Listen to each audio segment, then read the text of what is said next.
Chapter 613. From the moment that conservation's fate restricted her to the land of Hades, her defeat and death had already been determined. I had previously given her a chance to resolve our differences peacefully. I even gave her some research resources and authority over Yongya City so that she could have a place to live. This was also the equivalent of me voluntarily showing my goodwill. Actually, I wasn't the only one showing my goodwill to conservation. I would always leave her some leeway so that we could meet again in the future.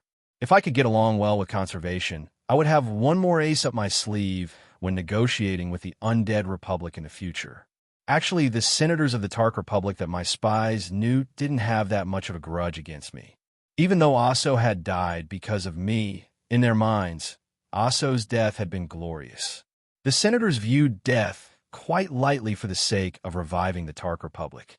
In fact, they even acknowledged me as a junior who had forced their seniors to sacrifice themselves.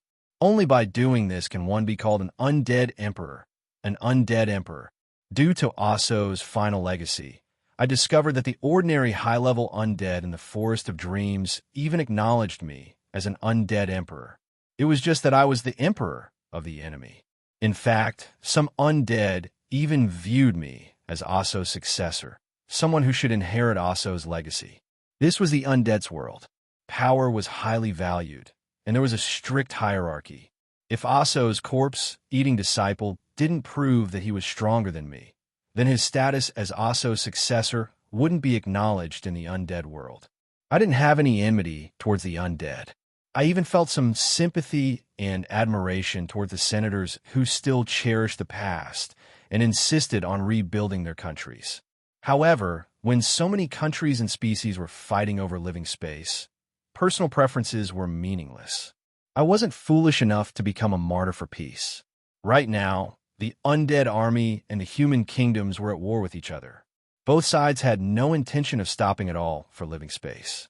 And when both sides couldn't bear the losses of war, perhaps I, as Aso's successor and the strongest undead emperor of the new generation, would be a suitable mediator. I could find a new mortal plane for you. It's a rich new land that can be used to rebuild your Tark Republic. Offering the land of spring as an alternative was my greatest expression of sincerity, especially after I learned that Aso and the others wanted to revive a country where the living and the dead could coexist. However, I also knew that the undead emperors only cared about Eichi's homeland right now. Only after the Undead Republic confirmed that Eichi wouldn't return would the undead emperors truly consider my sincerity. I took the initiative to express my friendliness. Naturally, I hoped that I would receive a friendly response. I was quite satisfied that conservation could become a bridge between us. However, when she betrayed our alliance on the battlefield and decided to ally with the devils to kill me, there was no longer any possibility of reconciliation between us. I wasn't a saint who would stick out the right side of my face after being slapped on the left, nor did I intend to step into the same pit twice. Once everyone was gathered, the first thing I did was deal with this potential trouble. At most, I could communicate with the other undead emperors. Perhaps it would be much easier to communicate with them than this insane woman. In that case, once conservation lost her role as a bridge to the Tark Republic, she would probably only have her own value. Kill her? That would be impossible. It would be far too difficult to completely kill a main god-level existence. Not to mention, high-level mages would have plenty of tricks up their sleeves to escape death. Since her soul fire was extinguished here, it was highly likely that a new soul fire would be ignited somewhere else. Considering that her soul was bound to this place, it was highly likely that her new physical body would be revived here or forcefully transferred to where her soul was. However, there was still a chance that she would escape. I didn't want to take such a risk. Even if she was reborn as a skeleton soldier, an even more powerful undead emperor would return in less than 100 years. Even if I wasn't afraid of trouble myself, I still had to think about my descendants. I was thinking too much. With my luck, it would be impossible for me to have descendants. I would definitely have a wife and descendants. Even the evil intentions of the world wouldn't be able to stop me. At most, I would find a foster son. Cough, cough. Getting back on topic, The only practical way to deal with someone as troublesome as conservation would be to seal her away like how I had dealt with the Lord of Curses, forcing her to sleep for tens of thousands of years. But before I could make up for my losses, I wouldn't allow her to sleep so easily.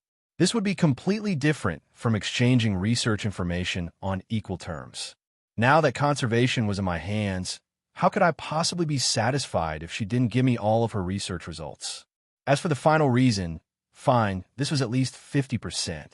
I admitted that I wasn't confident in being able to seal away a main god. While the seal of the four elements was indeed quite powerful, there were far too few main gods. There were no clear examples of successfully sealing away a main god. A seal would be just as sturdy as an iron lock. No matter how advanced the seal's design was, its sturdiness would depend on the creator's abilities and materials.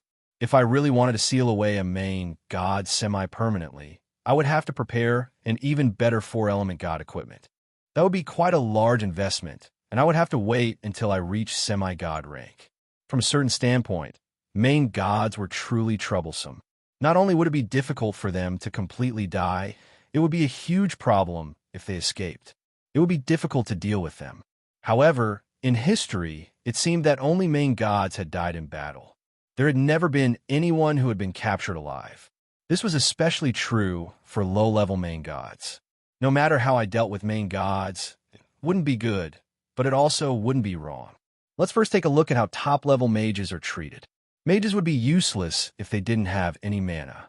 It would be quite simple to create a mana pool that would extract a mage's mana. The mage country had long since punished mages who committed crimes.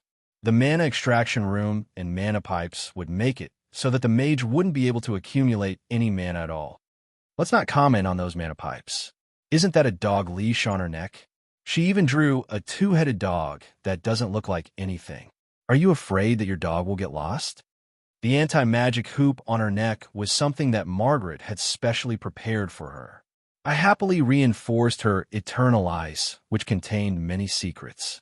Worried that she would be depressed, I even drew the images of my two most adorable twin-headed dogs, Little Treasure and Little Beckham, on the hoop. I was truly too kind, treating my captives far too well. Look at her expression. She definitely wants to kill you at all costs. No, she probably wants to die together with you. I'm used to it. All those fellows that I imprisoned in the underground prison back in the day were like that. As for other dirty methods that would be highly effective against prisoners, I really didn't need to tell others about my experience of building a dungeon under my residence to obtain fate points. Elisa was already making preparations. I suddenly felt that it was a good thing that Elisa was here. At the very least, she would help me with many things. Ahem, that was all for conservation. Time would prove everything. Our next target is the sun god Aloyo. He should be in the 372nd level of the Chaos Abyss. I still hadn't forgotten why I had come to the Chaos Abyss in the first place. Although the devils and demons had provoked me several times, the most important thing for me right now was to complete my myth-ranked weapon as soon as possible so that I could reach the peak of my power level in order to deal with the future. After so many years of accumulation, I now possess the strongest bloodline ability in all of history. I was looking forward to seeing just how far I would be able to go. Aloyo? Who's that? The ancient Zion people worshipped the supreme sun god. However, that species went extinct in a holy war over 20,000 years ago. Surprisingly, although most people didn't know Aloyo's name, Marguerite did. Could it be that the mage country still had records of Aloyo after such a long period of time? As long as it existed, there will always be records. That species is rather special. Those eagle-headed ancient Zion people had many accomplishments in calendar and astronomy. Our current star charts are all based on their accomplishments. Also, their language directly refers to the sun as Aloyo. How could I possibly forget that? I had even forgotten that Marguerite was probably the only one out of all of us who could use prophecy and divination magic. Meanwhile, the ancient Zion people loved to talk about astronomical phenomena. They would say that a meteor would be some sort of calamity, or that two black spots on the sun would require mortals to perform a blood sacrifice. At any rate, I had never heard of anyone prophesying anything good. I suddenly felt that the stars in the sky were quite pitiful. They would become the symbol of the end of the world just by putting on makeup or having a black spot.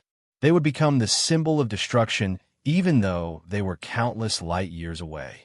Not only did people always drag me around to talk about things, how could they possibly finish talking about so many mortals and all sorts of random things with just a few blinks? How simple would that be, right? It was said that light came from the stars over a long period of time. In that case, the flashes of light that stargazers saw were all from many years ago. How many years ago was it possible for a stargazer to prophesy about trivial matters that had nothing to do with them? How boring was that? Cough. I meant that the stars had the ability to prophesy as well. You're being biased. We gold elves are also skilled in divination. Divination is an incredibly profound magic that requires incredibly high talent. It's something that you'll never be able to touch in your entire life. And the prophecies of calamity are made in order to avoid the worst possible outcome. Harloise was infuriated for some reason. Just what had I done to offend her this time? I was the one who made the prophecy that my species would be destroyed. Reality has proven that my prophecy was correct. Her voice became quieter and quieter. No wonder she was treated as an unfortunate princess of a destroyed country. Her prophecy of calamity came true, and then her own country was destroyed? You didn't try to avoid the prophecy? Harloise shook her head. Of course, she wasn't saying that they didn't try to avoid the worst possible outcome. All our hard work actually made the prophecy come true even faster. Perhaps our hard work was a part of the prophecy. From that day on, I swore that I would never look at the stars again. She would rather not know anything about the future than face a future that was certain to be destroyed and hopeless. The silly cat seemed to be in a bad mood as she jumped off my shoulder, transformed into human form, and went upstairs. I suddenly felt rather scared. So, the number one jinxer in the world had actually been hiding by my side all this time. Fortunately, she hadn't made a prophecy out of boredom. I suddenly chuckled to myself. At the very least, I wasn't the number one jinxer in the world anymore. Is there anything special about Aloyo that I should pay attention to? Little Red's words brought me back to my senses. I regretfully shook my head as I looked at her, who seemed to be slightly drunk as she hugged her wine barrel. An immemorial god is actually that easy to deal with. Little Red had an expression of astonishment. She had only been casually asking, honestly, why is Marguerite so fast? She only managed to maintain such a rare appearance for a few days. I was even intending to find an artist to commemorate this. The next instant, I came to a realization. It seemed that neither of us were talking about the same thing. Easy to deal with? No, he's incredibly difficult to deal with. If my guess is correct, it's likely that he'll be even more difficult to deal with in conservation. Aloyo was a primordial god who had relied on his own power to ascend to godhood. Previously, he had even been a main god. Perhaps he had been living in seclusion for countless eons and wasn't very famous, but that didn't mean that his power level had decreased. A main god level sun god? A former over-god of an entire species? This probably wasn't much different from the god of holy light. Just thinking about it made my scalp numb. I still hoped that I could make a deal with Aloyo. If things didn't go well, I would at least have the ability to escape unscathed. This was one of the reasons why I had been practicing with conservation recently. Even if I can't defeat him, I'll at least be able to escape. And Aloyo hasn't fought for so many years. He probably doesn't like fighting. No, he also has a war god-divine concept. How could he possibly not like fighting? And considering your usual luck, even if he doesn't like fighting, he'll definitely cause some sort of mishap in the end. So you're a jinxer as well. But your words are so logical that I can't refute them at all. Chapter 614. Although Roland's battle against conservation didn't consume any energy or damage, this method of fighting against conservation was also a waste of time. More than a week passed by without Roland realizing it. As news of conservation's death spread, the mortal plane was probably in a huge uproar. I was rather curious as I strolled through the streets of the 137th level of the Chaos Abyss, the Blood Colosseum. This was my first time visiting this city, and I had heard that it was quite famous. For the past few days, he had been either staying in his room or preparing for the battle outside the city. Only now did he have the time to enjoy the scenery. Bloody Arena? What a strange city name. A human ran over and was chased by a flying axe. His head exploded. Ah, he was dead. A Hezru ran over, and a fallen angel chased after him. His head exploded. Ah, he died. A gnome ran over, and a group of demons chased after him. Blood splattered everywhere, and his head also exploded. TSK, brain splashed on his body. How disgusting. I'd already seen 7 or 8 tragic deaths on the way here. I felt like I now had an idea of the style of this Chaos Abyss city. It was probably that there were no rules. However, I felt that it was rather strange. If people were killed like this every day, there probably wouldn't be enough citizens no matter how many there were. Moreover, the pursuers actually ignored me. Considering my usual luck, this was very surprising. "Young man, are you new here?" Someone actually stopped me as I wandered about on the street. She was wearing a black cloak and seemed quite mysterious. However, the disgusting lumps on her arm, which was holding a witchcraft cane, exposed her identity. She was an Anababa. Since someone took the initiative to explain to me, I nodded and admitted that it was my first time here. "Hee, young man, this is not a safe area. Let's go over there and talk." Behind the old woman was a dark alley. She stepped aside and gestured for me to go inside. I then smiled. It was great to have a local guide who came to me on her own accord. I had been worrying about not knowing where to go to the dimensional door. At the very least, the Anababas were quite well informed. And so, I smiled as I reached out my hand and placed a silver-white ice sword on the Anababa's neck. It wasn't that I really wanted to rob her. It was just that if I really followed the Anababas into an alleyway, it would be inconceivable that there wouldn't be a few ambushers jumping out to ambush me. As for whether they would be sold as human beings, organs, or souls, it all depended on what kind of business the Anababa was engaged in. What are you going to do? Actually, I think it's good to talk here. Tell me everything you know. I will give you the reward you deserve according to the value of your information. You actually dare to offend our Raven's Eye, you idiot barbarian from the mortal plane. You're doomsday. By the way, my name is Roland Mist. You should have heard of me. Pada. The Anababa's wooden staff fell to the ground, and her entire body trembled as if she was suffering from fever. It would seem that I was somewhat famous. Such a rare scene made me somewhat happy. The wanted criminal who robbed the Anababa market? A golden egg worth 1,000 spirit coins? Sisters, we're rich. The Anababa's cloak had already fallen to the ground, but she didn't even realize it. Her murky eyes were filled with pleasant surprise, and she pointed at me with a trembling finger as if she had just seen a rare treasure. Pooh! The silly cat on my shoulder didn't give me any face as she laughed out loud. I paused in surprise as well. The next moment, I racked my brain, but couldn't remember anything about robbing an Anababa market. Forget it. Stop thinking about it. Do you really believe the Anababa's words? They're just looking for an excuse to put you on the wanted list and find out where you are. The real people who put the bounty on your head. Donades, the Devil Lord, Sophocles the Deceiver, and so on. You've offended quite a few people, so just pick one.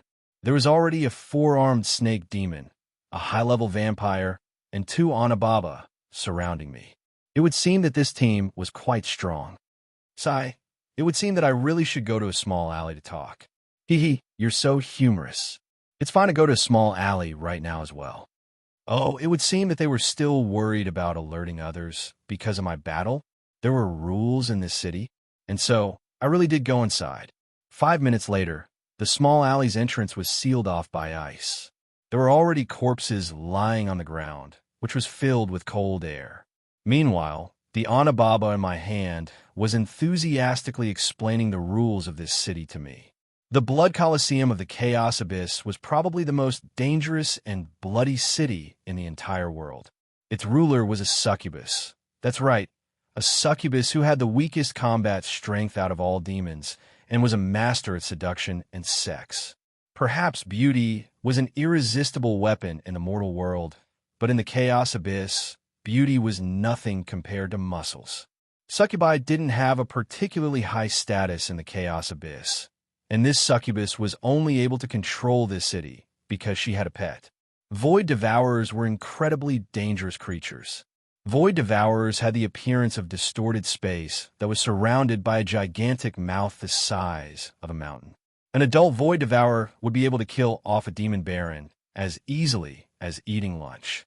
The main reason why Void Devourers weren't powerful was because they had low intelligence.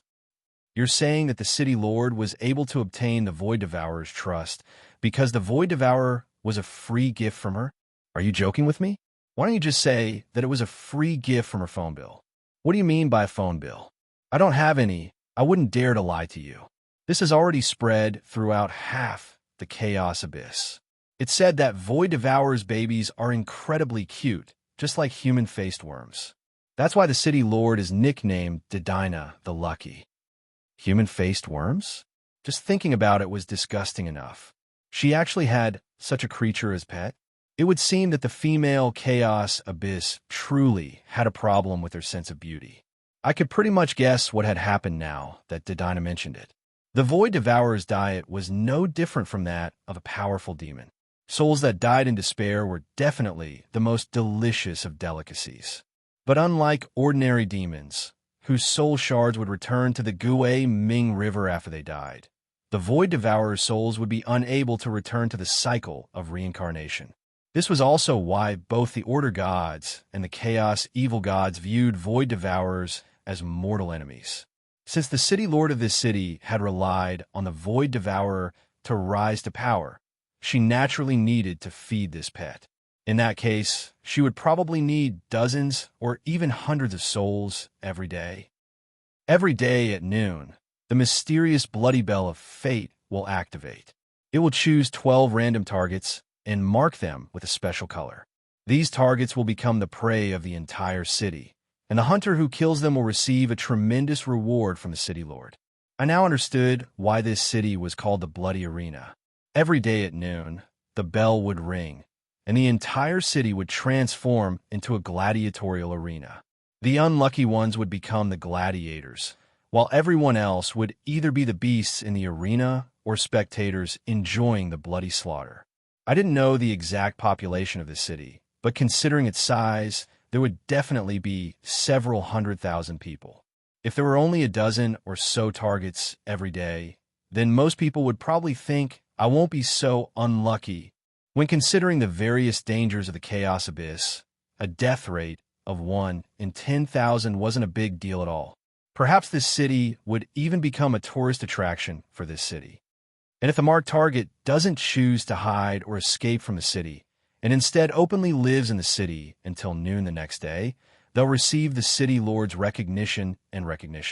However, ever since the new City Lord took over, there have been no more than 5 such powerful individuals. In fact, it's quite common for those unlucky individuals to die in less than an hour. The Void Devourer isn't satisfied with the fear and despair in their souls. Asterisk clang clang. Asterisk a bell suddenly rang in the sky, interrupting the Anababa's words. She suddenly became excited. Yes, that's it. If it ends too quickly, the bell will ring again and find another 12 unlucky individuals. Let me go. I need to find a place to hide. If I get picked, I'll have to leave the city as soon as possible. The panicked Anababa suddenly stopped struggling and opened her swollen eyes wide as she glared at me. I paused in surprise as I looked up at the sky. The sky seemed to be rather red.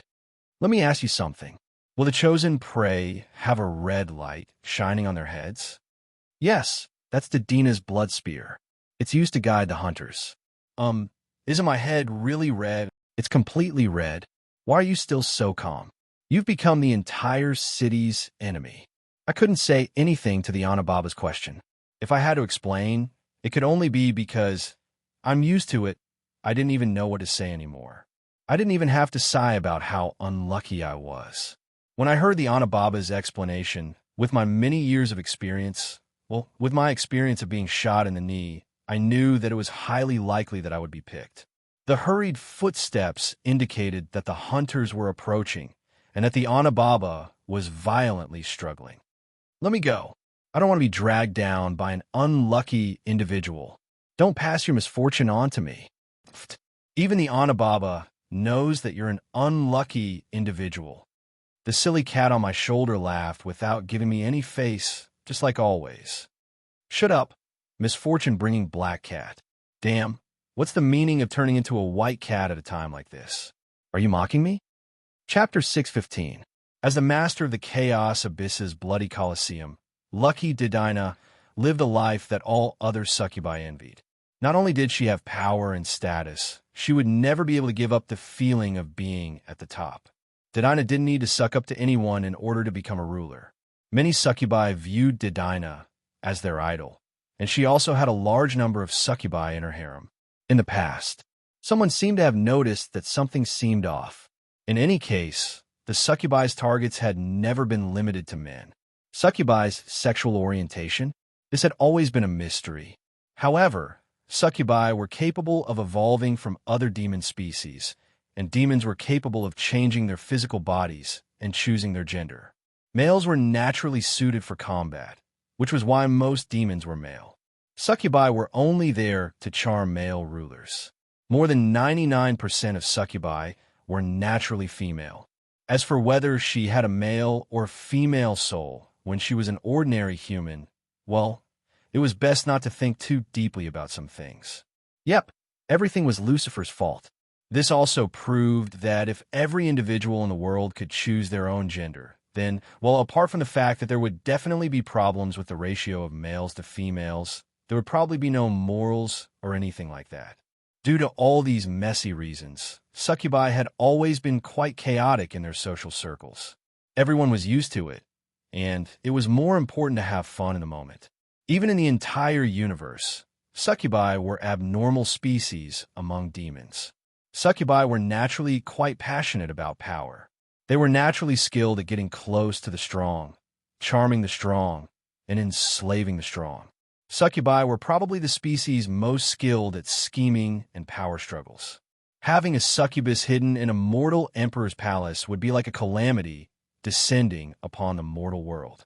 Sooner or later, there would be major chaos.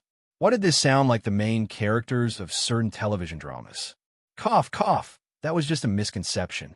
This wasn't something that could be easily criticized. Back in the day, Didina's harem had over 300 succubi. Just imagine what a magnificent scene would be like if there were over 300 female protagonists in a harem drama together. Today, the West concubine mysteriously lost her child. How did she get pregnant in the first place? Tomorrow, some servant would inexplicably crash into the Phoenix Emperor. Every day, dozens of blockbusters would play out at the same time. Even the famous detective Kiki wouldn't be able to see the truth. Even if he did, it would be meaningless. Cough, cough. It seems that I'm ridiculing something again for some reason. Getting back to the main topic, this sort of thing would probably be quite enjoyable to watch from afar, but having it happen right next to you every day would be as vexing as it could be. Even a true god wouldn't be able to take it, not to mention a succubus who is a rare existence among demons. The final result was that Didina kicked out all the harem mistresses and even said a famous quote from back in the day. It's better to be single. This person would probably be very similar to Roland in this aspect. After that, she did something that no other succubus could understand or possibly do. Stay single for 100 years. As a result, she became even more popular among the succubi. That look of abstinence is so cold and charming. Cough, cough. Don't misunderstand. Succubi are a race that excels at creating nymphomaniacs, but they won't become nymphomaniacs themselves. The true translation of this sentence should be, if it's so difficult, successfully conquering it will actually give me an even greater sense of accomplishment. And so, Didina often went out to meet with beautiful women. Her carriage would always crash into a beautiful woman that appeared out of nowhere. If it was raining, there would always be a beautiful woman who didn't have an umbrella nearby. An old man who stopped her carriage to complain about his innocence would always have a beautiful daughter. Some people who had nothing better to do concluded that on average, Didina would go out to meet with beautiful women every year. Most of the scenes would be different every time. However, new people would occasionally repeat the same scenes. Watching the city ruler meet with beautiful women became an important entertainment activity apart from the blood hunt. Unknowingly, the Blood City became the city with the highest number of succubi. Originally, Dedina could have treated this as a joke. Although she had fun, she hadn't been in the mood to go out and have fun for the past few days. Due to a certain unexpected reason, the city ruler's castle had been closed for 3 days now, refusing all visitors. Dedina's mood had always been terrible. Only during the noon hunt would she feel temporarily happy. Come, let me see which ones will become our prey today. Dedina had short purple hair and a pair of fiery red horns. Her snake-like forked lips were gently licking her red lips. Even though she was wearing an extravagant formal dress, she had a mature woman's beautiful face and red desire. She was completely focused on the gigantic crystal ball before her.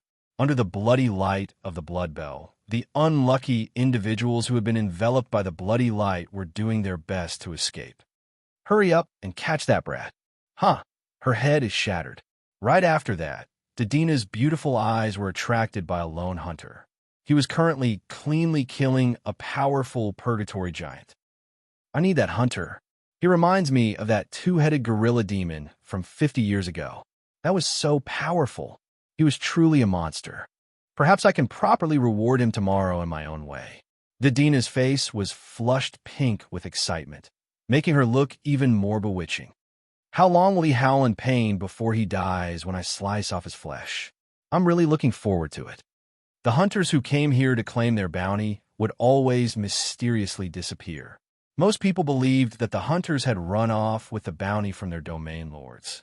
However, very few people knew that Dedina's personal dungeon still contained the skeletons of powerful individuals who had piqued her interest. Even though she was a succubus, she was still a member of the demon species. Demons naturally love to kill. There were many ways to find food for the Void Devourer. Sending out a small team of demons would be quite easy. Dedina chose this method of hunting for fun rather than efficiency because she was satisfied with her own desires. Even though she had obtained the Void Devourer due to good luck, obtaining power didn't mean that everything would be easy. Many demons would choose to evolve into succubi in order to avoid competition. However, Dedina voluntarily joined the bloody competition in the Chaos Abyss. Dedina was an anomaly among succubi for being able to reach her current level. Actually, even if her individual power level couldn't compare to that of a true demon lord, she wasn't far off. Dedina the Bloodthirsty was a nickname given to her by those who truly understood her existence. However, as a smart person, Dedina preferred the Lucky Dedina, as that would cause others to underestimate her existence. As for killing and whatnot, Dedina could just leave it to her pets. However, it seemed that she was unlucky today. Her daily free time ended far too quickly. Not long after she finished watching, the unlucky succubi were all killed by the hunters, and the game ended here. However, Dedina still wasn't satisfied yet, and so, when she rang that blood-red bell again, she unknowingly rang her own death knell. What's that? A holy night? That's wonderful. I'm so lucky. This is a super rare item, as expected of the lucky Dedina. However, the strange thing was that the golden-haired holy knight with the holy light on his hand was currently looking up at the sky, as if he could see Dedina. See him? Impossible. However, what happened next caused Dedina to be unable to believe it. That golden-haired holy knight suddenly released his holy light, and a gigantic pillar of light shot into the clouds. Right after that, several powerful individuals continuously released their auras in Dedina's city. Not a single one of them was weaker than Dedina. 5. How is this possible? Why didn't I receive any information about such powerful individuals? When all the powerful individuals started moving, it was quite obvious where they were going. The target of the grenades was Dedina, who was in the center of Dedina's city. Damn it, if only Victor was still here. Victor was the name that Dedina had given to the Void Devourer. The main reason why Dedina was in such a bad mood that she locked herself in her room was because Victor had suddenly been abducted 3 days ago. Perhaps it would be more appropriate to call it elopement. After all, the person who had abducted the Void Devourer was that legendary man. Damned Beifeng Herald. It's one thing for you to harm others in the mortal plane, Why did you come to the Chaos Abyss? One day, I'm going to peel off your flesh piece by piece. Didina hurriedly prepared to escape as she viciously cursed the bastard Draken who had kidnapped her pet. She wasn't a berserker demon who only knew how to hold on. As expected, this was a well-prepared ambush. This is all a scheme. Multiple powerful individuals had silently and successfully infiltrated the mortal plane. A strange individual had successfully kidnapped her pet, in a sudden ambush while her pet was gone. Didina felt like she had seen through everything when all these clues were right in front of her. Once I find out just who planned this scheme, and how they were even able to invite that moving calamity Bayfong, no matter who it is, I, Didina the Bloodthirsty, will definitely return the favor 3 times over. Didina unhesitatingly opened up a secret tunnel and prepared to leave Didina's city. As long as she could find her pet, she would be able to reclaim her position as the city's ruler. But if she died, everything would be over. Asterisk, however, the sudden shattering of the wall and the visitor behind it indicated that she was too late. A golden-winged holy knight was blocking in front of her. A red-haired swordsman was by her side, and a little red dragon with powerful magical wavelengths was aiming at her. After a dimensional crack opened up, an archmage had appeared. This situation made Didina realize that she had nowhere to run. Damned bastards, you actually allowed that guy to kidnap my precious pet. You actually used Bayfong first? Do you have any conscience or bottom line left? Didina was only instinctively venting her dissatisfaction. However, she discovered that the golden-haired holy knight's expression instantly distorted when he heard Bayfong's name. He suddenly took a step back, as if he wanted to run away. But then, he seemed to feel that this reaction was rather embarrassing, so he kept a serious expression and spoke. No, I don't know him. I've never known who Bayfong is, nor would I ever use Bayfong first. We're just asking for directions. We're leaving immediately. Right, little succubus. Do you know how to get to the sun god's divine kingdom? Even succubi who weren't the most skilled at lying knew that this holy knight was spouting nonsense. Everyone knew the name of Bayfong. Yet, he was asking a chaos demon lord for directions to the god of holy light's divine kingdom. Wasn't this the same as saying, I'll send you to heaven, or, evil, let me purify you? No, don't kill me, at least not today. I've been single for 100 years. I don't want to die as a single succubus. At the very least, let me find a partner before I die. Even though this was just a random excuse, Didina saw that the golden-haired holy knight mysteriously seemed to be moved to tears. However, Didina's reply was incomprehensible. Don't even think about it. As a veteran fire mage, I'm going to burn every single heterosexual to death. You've been single for 100 years, and you still want to leave me? Dream on. Even though he was clearly a holy knight, he mysteriously started burning. The powerful individuals around him also didn't know whether to laugh or cry. No, I'm not heterosexual. No. It was obvious that Didina hadn't thought about what she just said. She actually broke out into a cold sweat when she thought about it. For the inflexible holy light job class members, being wrong about something like this would be a tremendous blasphemy. It would be a true death sentence. However, what was even more inconceivable was that the next instant, the holy knight smiled and nodded at Didina, as if the ferocious flames from earlier were nothing more than an illusion. Not heterosexual? Then there's no problem. You're allowed to leave the team. Chapter 616.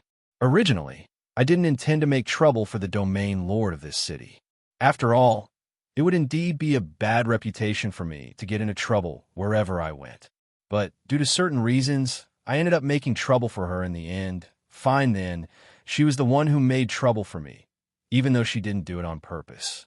Since I'd been marked with that mysterious symbol, rather than wasting time with those small fries, it was naturally the best choice to directly attack the root of the problem. I had originally intended to have a good fight against the Void Devourer, but then I heard some new information. I was rather glad that I had been either in seclusion or in the wilderness outside the city for the past few days. Otherwise, if I really did meet that Void Devourer, it would have been quite difficult to deal with it, especially since Cassio was right next to me.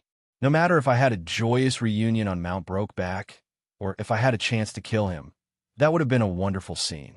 When I learned that the Void Devourer was more than 400 meters tall and had the appearance of a large, ball-shaped mouth, I was even more impressed with his methods. I felt that his tastes were becoming more and more extreme.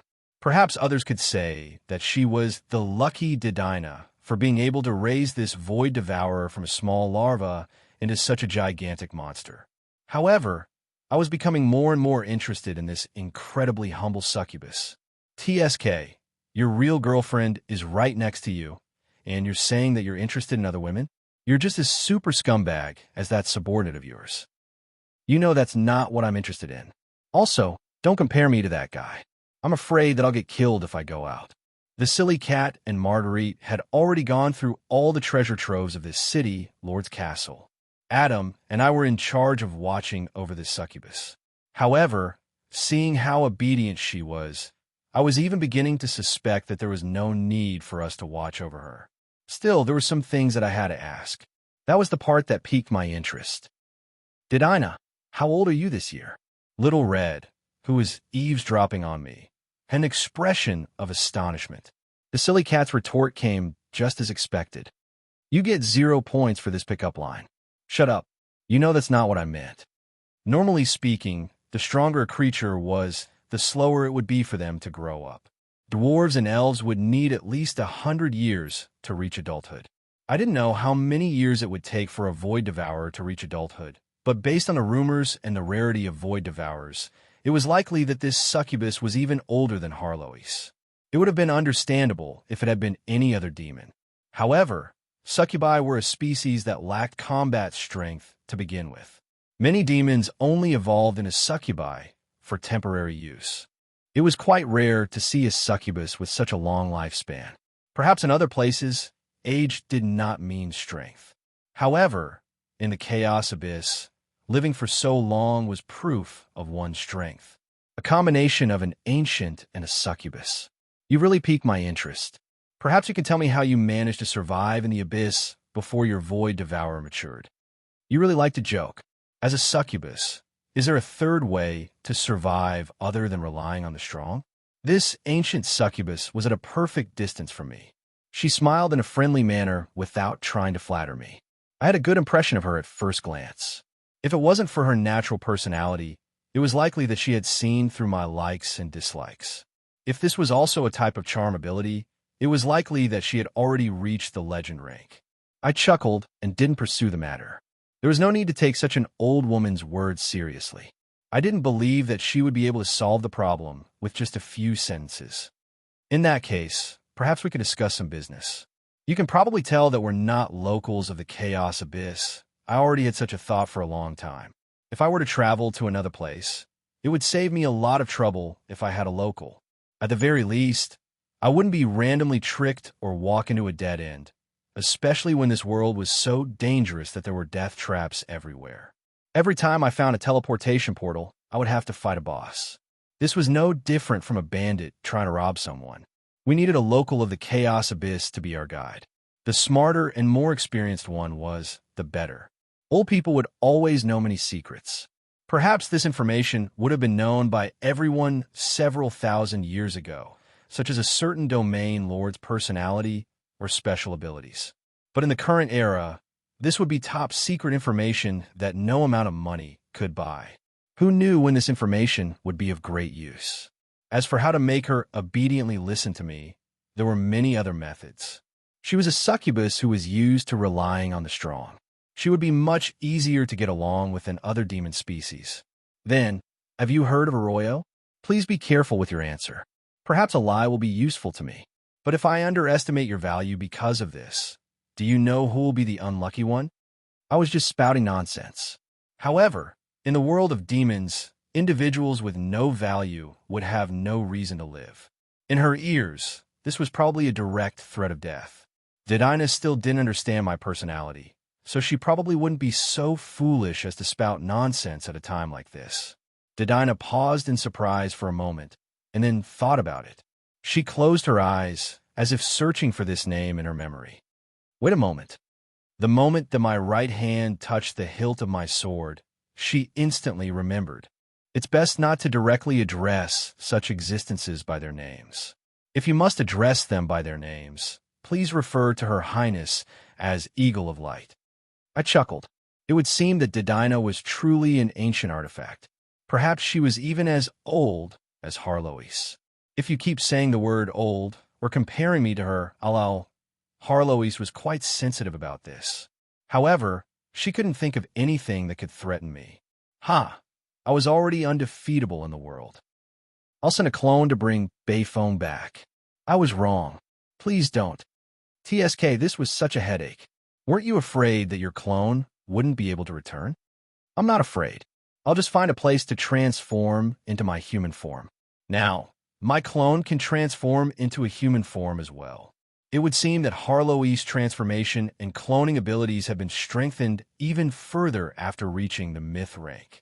Isn't this like a ninja technique, shadow clone technique? Cloning technique? Of course it's possible. Right now, I only need one afternoon to finish reading an entire library's worth of books by myself. I can even do large-scale experiments by myself without an assistant. Aren't you jealous? TSK, that's not what I'm jealous of. What you're jealous of isn't the ability to cosplay shadow clone technique, but the ability to cosplay harem. Cough, cough, what nonsense are you saying? What would a gentleman like me be thinking? System, you're actually thinking in such a way? You're so dirty. TSK, keep pretending. I'm not talking about that. What were you so excited about just now? I pretended not to hear anything and focused my attention elsewhere. When I urgently contacted Adam and the others to attack the City Lord's castle, the young adventurers also came over. Youngsters of the Silver Sworn Avengers, what do you intend to do next? This strange adventuring team name was the name of Cassio's adventuring team. As for why they named themselves this adventuring team and what they wanted to avenge, since the person who named them had already died, it was probably impossible to know. Next, we were about to venture deeper into the chaos abyss. Nobody would know what sort of enemies we would meet. At that time, we might not even have the ability to take care of them. Although we could directly toss them into a bug-like world to save them if we were forced into a corner, the difference in power between us and our enemies would make it impossible for us to save them. Can I follow you? I desire to be able to follow you in search of the true path of salvation. Ivla was the first to express her opinion. However, this was to be expected. The awakening of the Daybreak Holy Sword had shocked and injured her, but had also caused a subtle change in the very source of her power.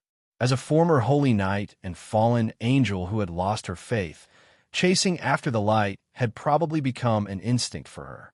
I didn't express my opinion. Instead, I looked at the others. I'm going to report to my master. However, my master has instructed that if you have any need, I shall be at your service. The bearded dwarf priest had an expression of a martyr's honor, as if he was already mentally prepared to enter hell. I'm going back. The elf mage Yurtla had a resolute expression. I'm going to be together with my tribe, even if we're about to face destruction. Yurtla lowered his hood. His expression of resolution made him seem even more like a martyr than the dwarf priest. Yep, you can go ask that succubus over there. There's a teleportation portal nearby that connects to the mortal plane. Our team does indeed need a holy job class member, but you're far from enough. Tell Bayanna that if she or anyone else has a suitable person, send one to us. I casually said this. Right now, it seemed like I was the only healer in our team. This was indeed quite displeasing, but if I hoped that this dwarf priest would participate in our battle, that would be the same as throwing his life away. Cassio, I'll follow you. It was a simple answer that expressed my attitude. I nodded. Since he was an old acquaintance, there was no need for me to ask too much. It seemed that he didn't want to return to the surface yet. I seemed to have forgotten that I hadn't told him that Bayphone had come to the Chaos Abyss. Forget it. We probably wouldn't meet. Our current team was made up of powerful combat job classes. We indeed lacked hunters, drool, thieves, and other survival job classes that were highly skilled in wilderness survival and information gathering. With Cassio following us, our wilderness tracking and anti-tracking abilities wouldn't seem so amateurish. All right, let's do this then. Cassio, I'll say this first. If we meet an overly powerful opponent, I want you to go to that world to take refuge. You must listen to me obediently. There's no room for negotiation. The two of them silently nodded, indicating that they would obey. Now then, what's next is the most important matter. I intentionally increase my voice to attract everyone's attention. I, Roland Mist, shall give our new adventuring team a resounding name. Please don't. Don't. I don't want to be laughed at anymore. Has your name ever been normal? Adam instantly covered his mouth, and Little Red pressed down on my head as if she was afraid that I would say something. What did she mean by having a normal name?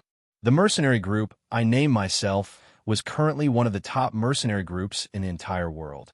Their honest, trustworthy, and secretive mercenary spirit had already spread throughout the entire mercenary world. Are you certain that this gentlemanly spirit has anything to do with the word gentleman that I named myself? How could it have nothing to do with me? At the very least, it's the exact same word. You guys didn't want to name myself, but I wanted to. I even had to secretly register myself and advertise on the fairy's daily newspaper. Yep, what should I name myself? Right, the roasted abyss octopus feet that I ate yesterday were really delicious. How about I call myself Abyss Roasted Fishball? Tentacle Alliance? The Eight-Legged Tribe? The Mollusk Happy Squadron? Just as I was thinking of something, Harlowe suddenly sent me a message that interrupted my thoughts. Roland, come over here for a moment. There's something here that I really care about. Chapter 617. While Roland and his companions began their new journey in the Chaos Abyss, the mortal plane was in a complete uproar. The Elven Empire is officially established? Have the elves gone insane? While many human kingdoms were waiting to see the elves make a fool of themselves, a piece of news shocked them greatly.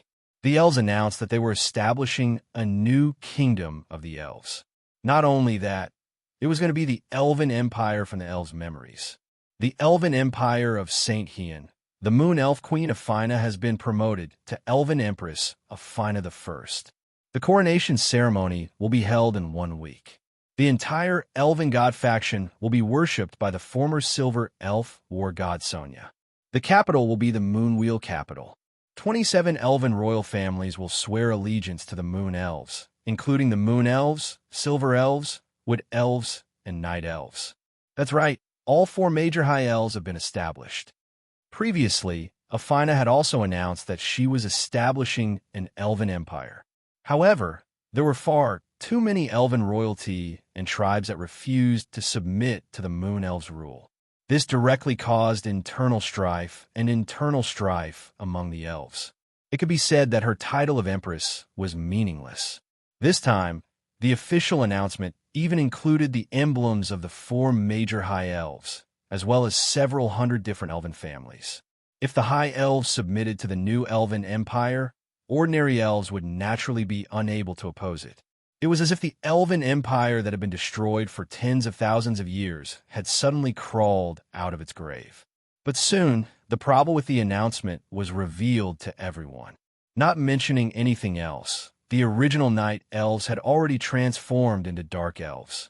And after Rose's downfall, most Dark Elves should have formed inextricable connections with the Mega Mist Alliance in the Northlands. Why would they appear in this announcement? The emblems of the Night Elves in the announcement were all real. However, heraldry experts and historians discovered that these emblems belonged to families that had already been destroyed in history. Some had been destroyed due to elven internal strife, while others had been completely destroyed because they refused to follow Rose. Perhaps some of these families still existed, but it would be impossible for them to form a family.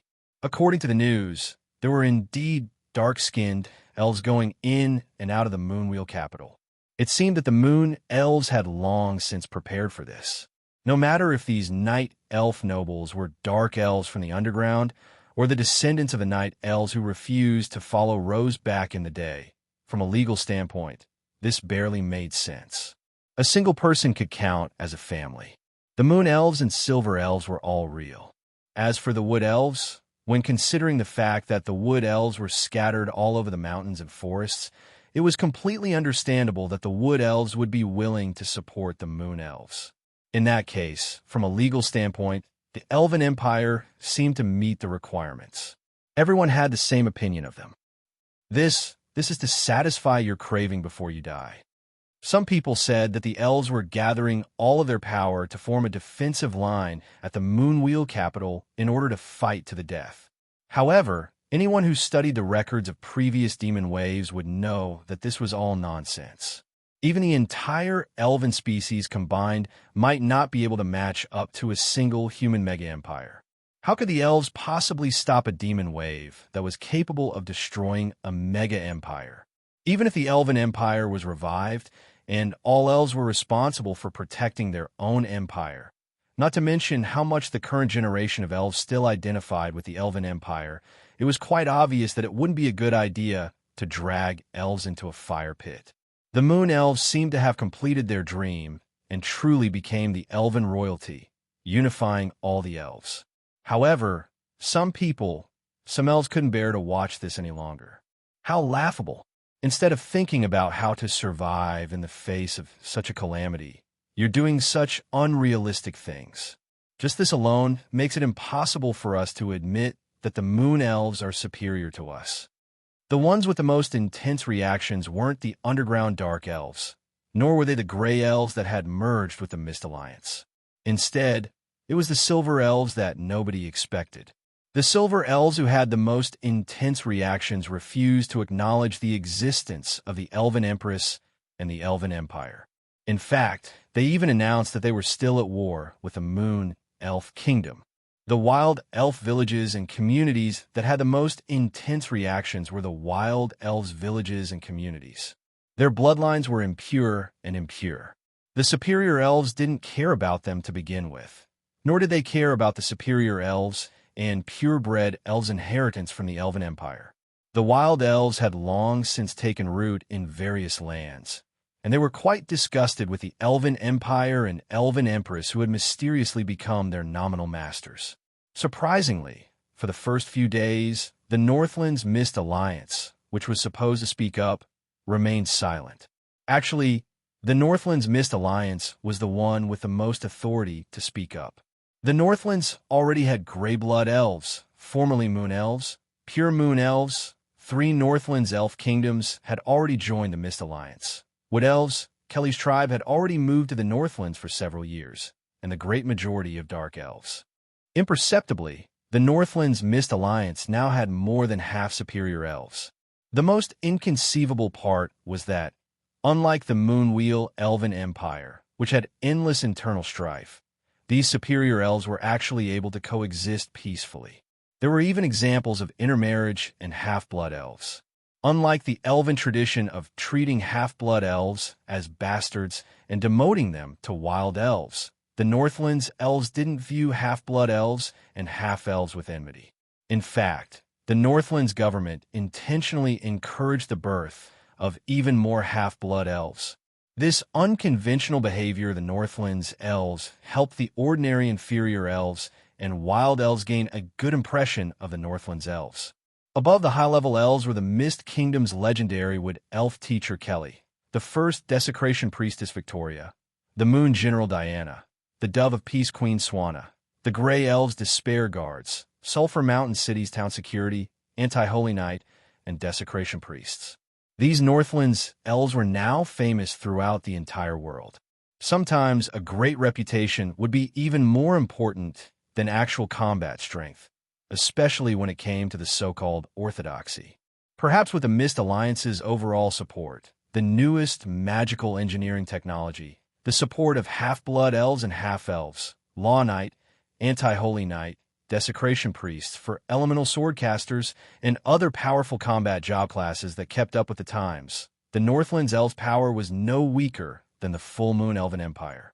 Perhaps the only part where the Northlands elves couldn't compare to the full Moon elves was that they didn't have the support of the elven gods. But when considering that the Northlands elves were supported by the Hades gods, the Northlands elves would still have a stronger backer. All they need is a title. But before the Northlands elves even said anything, this title came by itself. Some of the younger Silver Elf families understood the current political situation and unhesitatingly chose to head north. Not only did the human kingdoms along the way not stop them, they even sent out night squadrons and armies to escort them, as if they were afraid that the full moon elves would try to stop them. And so, the ball was now in the Northland's Mist Alliance.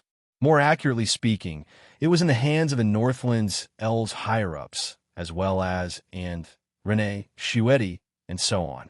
Silver elves, gray-blood elves, moon elves, wood elves, and dark elves. Fine then, this meant that the four superior elves were all here. There were also large numbers of half-blood elves, wild elves, and half-elves supporting them, since the full moon capital was able to call itself an elven royal family. The Northland's elves could also call themselves an elven royal family. The four superior elves who supported the Northland's elves had even more complete inheritances, and there were even more elven nobility. The news that a second elven empire was about to become a new member of the Mist Alliance spread throughout the entire Northlands. Some people were already saying that the Mist Alliance's oldest wood elf, Kelly, would wear the crown and become the new elven empress. The dark elf Victoria would become the head priestess and head priest. The gray elf Diana would become the grand marshal of the military, and the gray blood elf Swanna, currently a banshee, would become the prime minister. Considering that most of the rumors were spread by the dark elves and gray blood elves, the truth and credibility of these rumors were quite high. Also, from another perspective, this reflected the Northland's elves' desire. They also desired a complete elven empire. Yet, at this critical moment, the Northland's government remained abnormally silent. The Northland's leaders didn't know anything at all. They acted like they were natural idiots who had just started playing politics. The Northland's government's stupidity made all the countries and leaders anxious. Every day, envoys and ambassadors from various countries started blocking the Mist Alliance government's door. Actually, that was because the Northland's government wasn't in a hurry. Renee and the others couldn't sleep at night anymore. They kept having meetings to discuss the situation, but were still unable to come up with a final plan. And they were still unable to contact the person who could truly make a decision that everyone else would believe in. Even worse, that person had the noblest elven bloodline in the entire world by her side. In terms of the Elven Empire's name, no one else was more deserving of the title than her. Previously, she had been dead, so she didn't seem to count as a member of the elves anymore. But now, she was indeed a living elf who should be responsible for the fate of her people. Gold Elf Princess Harloise, the final ruler of the Elven Empire and the ruler of all elves in name. All intelligence agencies and organizations are to take action and spread rumors as a cover. The truth that she's alive absolutely cannot be leaked, at least not until Roland makes a decision. Chapter 618. Holy Light, Ice, Death, and Law. Any one of these four major domains would require a wise individual's entire lifetime's worth of effort. Everyone's natural talents were biased. So-called all-round geniuses would mostly be average in all aspects. The more profound the knowledge, the more time would be needed to accumulate and explore. Perhaps long-lived species could use their long lifespans to overcome this problem, but short-lived species didn't have such a luxury. For Roland, his ability growth was quite unique. He had reached the peak in all four of his abilities. Although it seemed like he was breaking this basic rule, he actually didn't have to pay much attention to them at all. For Roland, rather than viewing these domains as a type of power and knowledge, it would be better to view them as philosophies of life. His belief in holy light had been initiated by Estrada. Roland practiced the path of protection passed down through generations of holy night. Coupled with holy light's favor, Roland was able to reach the peak step by step. But judging from how he upgraded the path of holy light to the path of salvation, it was as if he was using theology and philosophy to research holy light. He wasn't like other holy light job class members who only researched holy light and its usage. Roland hadn't researched any divine arts specifically for high-level priests or holy knight. This was the most obvious proof. In terms of holy light usage, techniques, and high-level divine arts, not to mention other semi-god knight and priests, Roland might not even be able to compare to a legend-ranked holy knight who had bitterly trained in holy light. There was no need to even mention law. This was the result of Roland's 2 lifetimes accumulation and pursuit. It was more about his understanding of life and the rules. Roland was a pioneer, but he wasn't a dedicated researcher. He hoped that law would be able to change the world, but he had no interest in researching the usage of the power of law. The great majority of new law incantations in the world were pioneered by other law job class members. Roland himself didn't even know any. Since he was becoming less and less interested in using the power of law, he was using the power of law less and less often in battle. The power of ice was also in the same situation. Out of all the powers, ice was probably the one with the worst control. If it wasn't for the fact that he had to gather all 4 elements and had the system cheat all the way, he probably wouldn't have been able to reach this stage. Just his understanding of ice magic was what he had learned over the years. Compared to ordinary ice mages, he was probably quite good. However, compared to true mages, he could only be considered an apprentice. The amount of ice magic that he knew right now couldn't even compare to a legend-ranked ice mage who had been trained in ice magic. A truly strong person would reach the peak step by step. Spellcasters would definitely have a huge accumulation of spells. They would obtain the principles and knowledge of low-level spells by analyzing the models of low-level spells. They would then master mid-level and high-level spells step by step. Only when they reach the peak and reach the bottleneck would they begin researching their own specialized spells. Someone like Roland, who grasped the essence and principles but was unable to apply them, would not be able to turn his power into actual combat ability. Being a mage that was skilled in thousands of different spells wasn't just a gimmick. Roland, who only knew Ice Arrows, Blizzard, and Ice Aeon, was the least qualified ice mage in the world. That was why he would always forget to use his spells as he fought. In the end, he would return to melee combat, which he was the most skilled at. When people were panicking, they would naturally rely on and trust the things they were most familiar with. This meant that Roland had probably invested far more into his swordsmanship than his ice magic. At the very least, he trusted his own swords more than his ice magic. The only ice-type forbidden spell that he could use, apart from the system's assistance, Ice Aeon, was even more of the knowledge he had accumulated over 2 lives, as well as his understanding of death and destruction. Ice Aeon was the crystallization of his Lich body and his 3 lives of reincarnation. That's right, the spell that Roland had truly invested a tremendous amount of time and energy into, as well as the fact that he was naturally talented in this area, was death. That period of time was when Roland had discovered the truth about his former country. He had fallen into a desperate situation and had gone insane. It was also when he desired power the most in his entire life. The weakness of smart people was that they loved to slack off and that they would always overthink things and miss opportunities. During that period of time, Roland greatly desired the power to take revenge. He was willing to go all out and directly uncover the secrets of the soul. The only undead emperor in the past 1,000 years, the pinnacle of soul studies, and the creator of the undead structure. These titles from the undead and mages were perhaps the best evidence of Roland's level in the field of death. At the very least, when it came to researching the essence of the soul, Roland was already at the peak of the multiverse. In fact, the reason why he was able to control other types of power was because of his understanding of his own soul. He was now able to transform his beliefs and emotions into actual power. His experience of bathing in the river Styx, as well as his memories of entering death and the cycle of reincarnation multiple times, allowed his understanding of the essence of death to surpass that of any other existence in the world. In fact, it even surpassed Achi, the creator of death. Roland's true research results had yet to appear in front of the world. And what was truly enough for Roland to leave a mark in Achi's history wasn't his frightening creations like the 7 original sins. After all, the previous undead emperors had even more frightening undead creations. The 7 original sins themselves were nothing more than a byproduct of Roland's research on the soul and his pursuit of power. He broke through the boundaries between life and death. That's right, this was Roland's greatest achievement. Before Roland, death was death. No matter if one entered the river Styx or the cycle of reincarnation, everything would be over. Nobody would ever be able to truly be revived. The moment that Lisa fell into the river Styx, she had already died.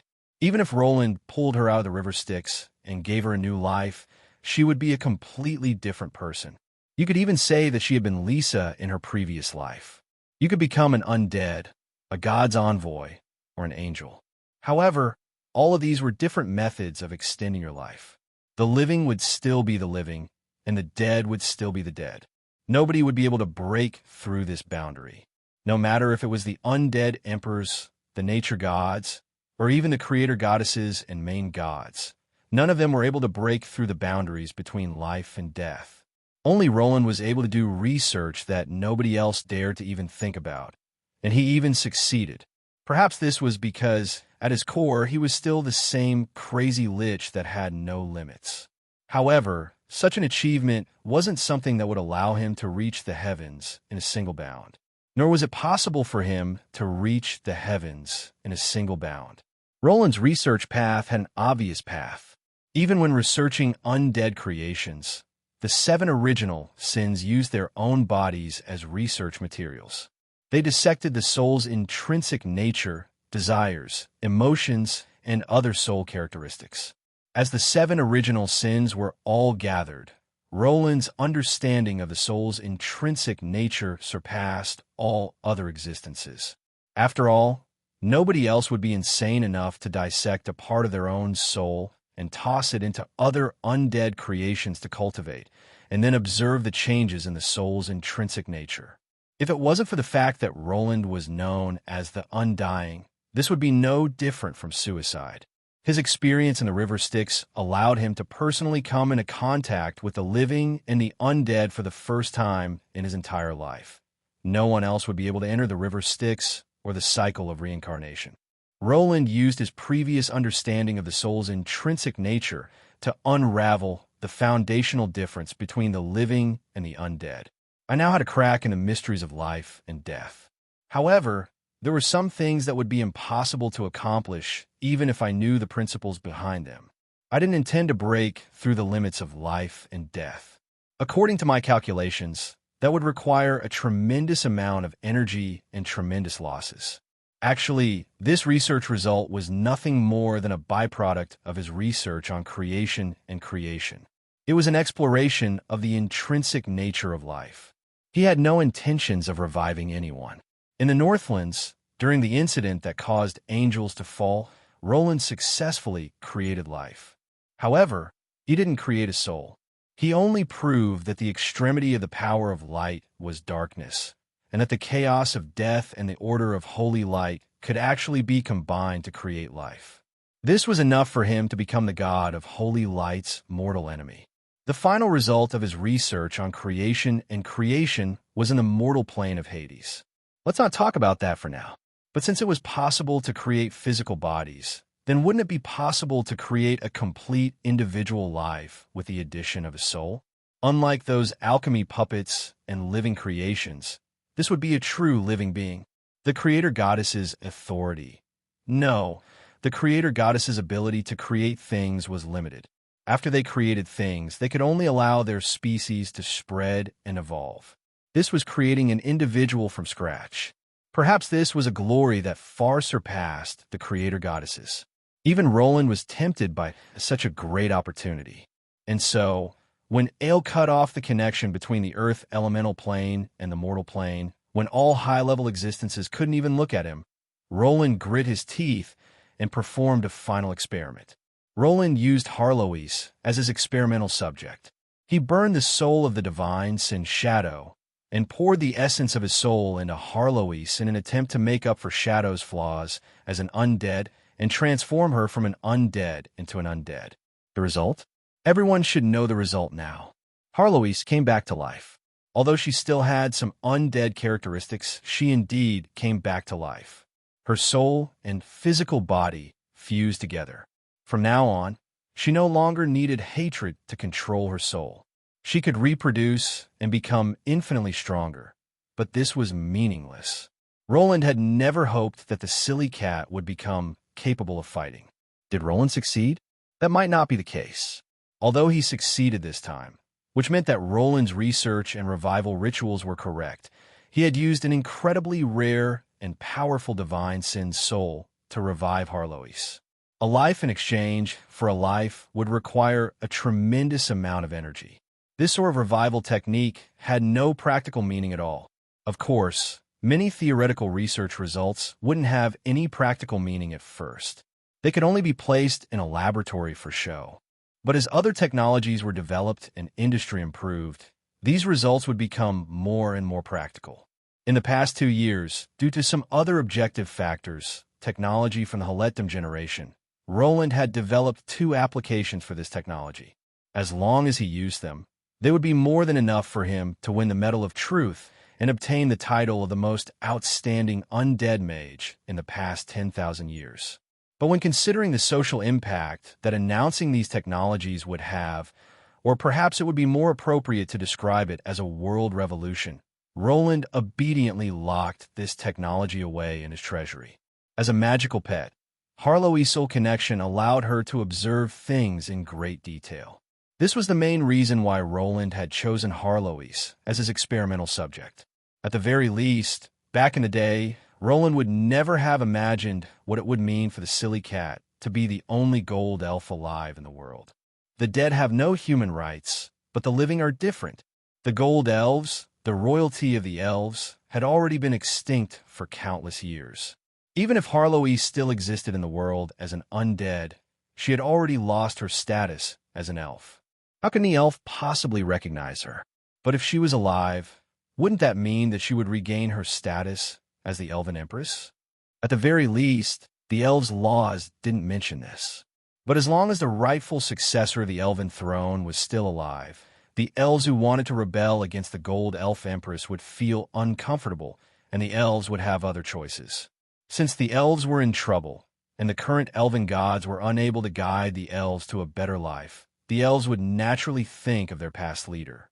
This was something that someone, or perhaps it should be said that a god, saw through. The god of wisdom, Calamandas, as a half-elf who had lived in the Gold Elf generation, old Calamandas was quite nostalgic. For a long period of time, he had protected Harlois, at the very least preventing her from mysteriously dying because of the elven gods. During the Battle of the Hades, Calamandas' true body descended, although he didn't actually do anything, and instead, he was actually flirting with the Hades. It was impossible for a main god who paid close attention to Harlois to not notice that she had changed. After this, Roland and Calamandas had a secret discussion. Roland knew that he had unknowingly caused a major problem. You absolutely can't tell anyone.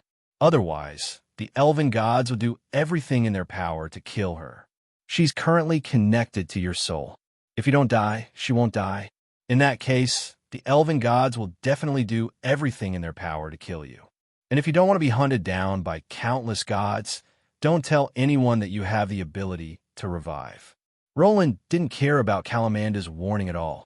He knew that even if Harlois didn't come out to cause trouble, just the fact that she was the rightful successor to the Elven Empire and her bloodline status would be enough for the elven gods to hunt her down. In fact, Roland didn't even remind Harlois about this. Or perhaps Harlois had tacitly forgotten about the possible consequences of her revival. Death would be the end of everything. However, the living would have to bear responsibility, and this would be quite a heavy burden, dealing with traitors, elven internal conflicts, reuniting the elven species and the elven gods, and leading the entire elven species. Just thinking about it made one's scalp go numb. Roland was afraid of trouble, so he chose to let all of this be forgotten in history. Even if Harlois intends to re-establish the Elven Empire, that'll be the equivalent of opposing the Moon Elves. Right now, the elves are still living quite well. Since they can eat their fill, who would be so bored as to rebel against her and restore the Elven Empire? Since it's impossible to do, then I won't say anything. However, some things couldn't be avoided just because one wanted to. Thanks to the ironic fate's hands, Roland had created a major problem for himself. Some problems, some responsibilities would have to be faced sooner or later. Perhaps Roland's team had lost contact with the mortal plane in the Chaos Abyss. But soon, through the fairies' communication network, the inevitable decision had to be made. The Elven Empire, created by the four superior elves, and the ancient Elven Empire, created by the Gold Elves and the four superior elves. The former is still in the midst of an Armageddon crisis, while the latter has the Elven Empire's inheritance and a safe backer.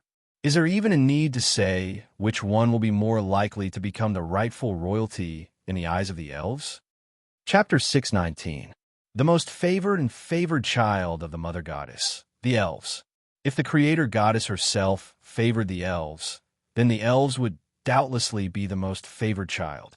Beautiful appearances, long lifespans, powerful and favored natural talents, the possibility of dual cultivation in magic and martial arts, and the extraordinary potential of the superior elves and royal elves. All of this was the favor of the creator goddess. And this favor also created a unique elven culture. The elves' natural talents in combat and long lifespans allowed them to reach the peak of the multiverse in terms of magic and martial arts. The elves also created a society with a strict hierarchy and a strict division of labor. Their natural beauty, coupled with their sensitivity and relentless pursuit of beautiful things, caused their art, music, literature to reach the point of extravagance and waste. This also allowed them to have a long history of their racial culture, which allowed them to survive the long ice age without falling apart. The elves were the most favored child of the creator goddess. This was a truth that no living creature could deny. No civilization had as long a history as the elves.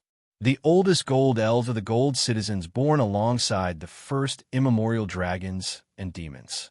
It could be said that they were born at the very beginning of creation. In the elves' history, they had fought against the great demons and exchanged technology with the Haletum generation. They had even taught ancient and modern humans what magic was. The elves' glory was far, far too long. Don't discuss history and art in front of the elves, just like don't brag about your courage in front of the beastmen. This ancient saying explained many things. The Holy War was cruel. Other ruling species lost their status as main characters and would often disappear in history, such as the Great Demon Empire, the Haletum generation, the Dwarven Empire, and the Undead Republic. However, the elves, who had experienced multiple holy wars, only gradually retreated from history.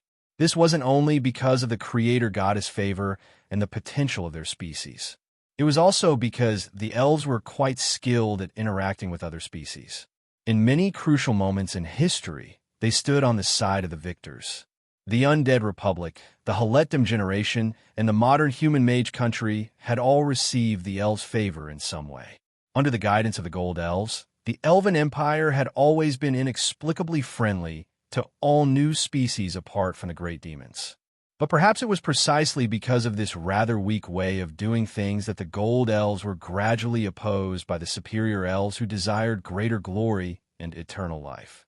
Why do we have to lower our heads to those lowly monkeys? Why do we have to move to the forests and mountains? Why can't we just eliminate those inferior races? As time passed and the elemental tide came and went, the Gold Elves, just like the other ancient races, entered their final stages. The decrease in elemental power caused the fertility rate of the Gold Elves, an ancient race, to gradually decrease. During the last generation, the birth of every Gold Elf was enough for the Empire to hold the grandest celebration ceremony. On the other hand, the Holy Wars and other species wars had caused the death of many top-level Gold Elf, undying individuals. Their mental decline caused the elves of the older generation to fall into eternal slumber. The younger generation was lacking, so the other inferior and superior elves naturally began to occupy the upper echelons of society. Doesn't it look familiar? Indeed, the current Moon Elf and Silver Elf society was facing the same problem.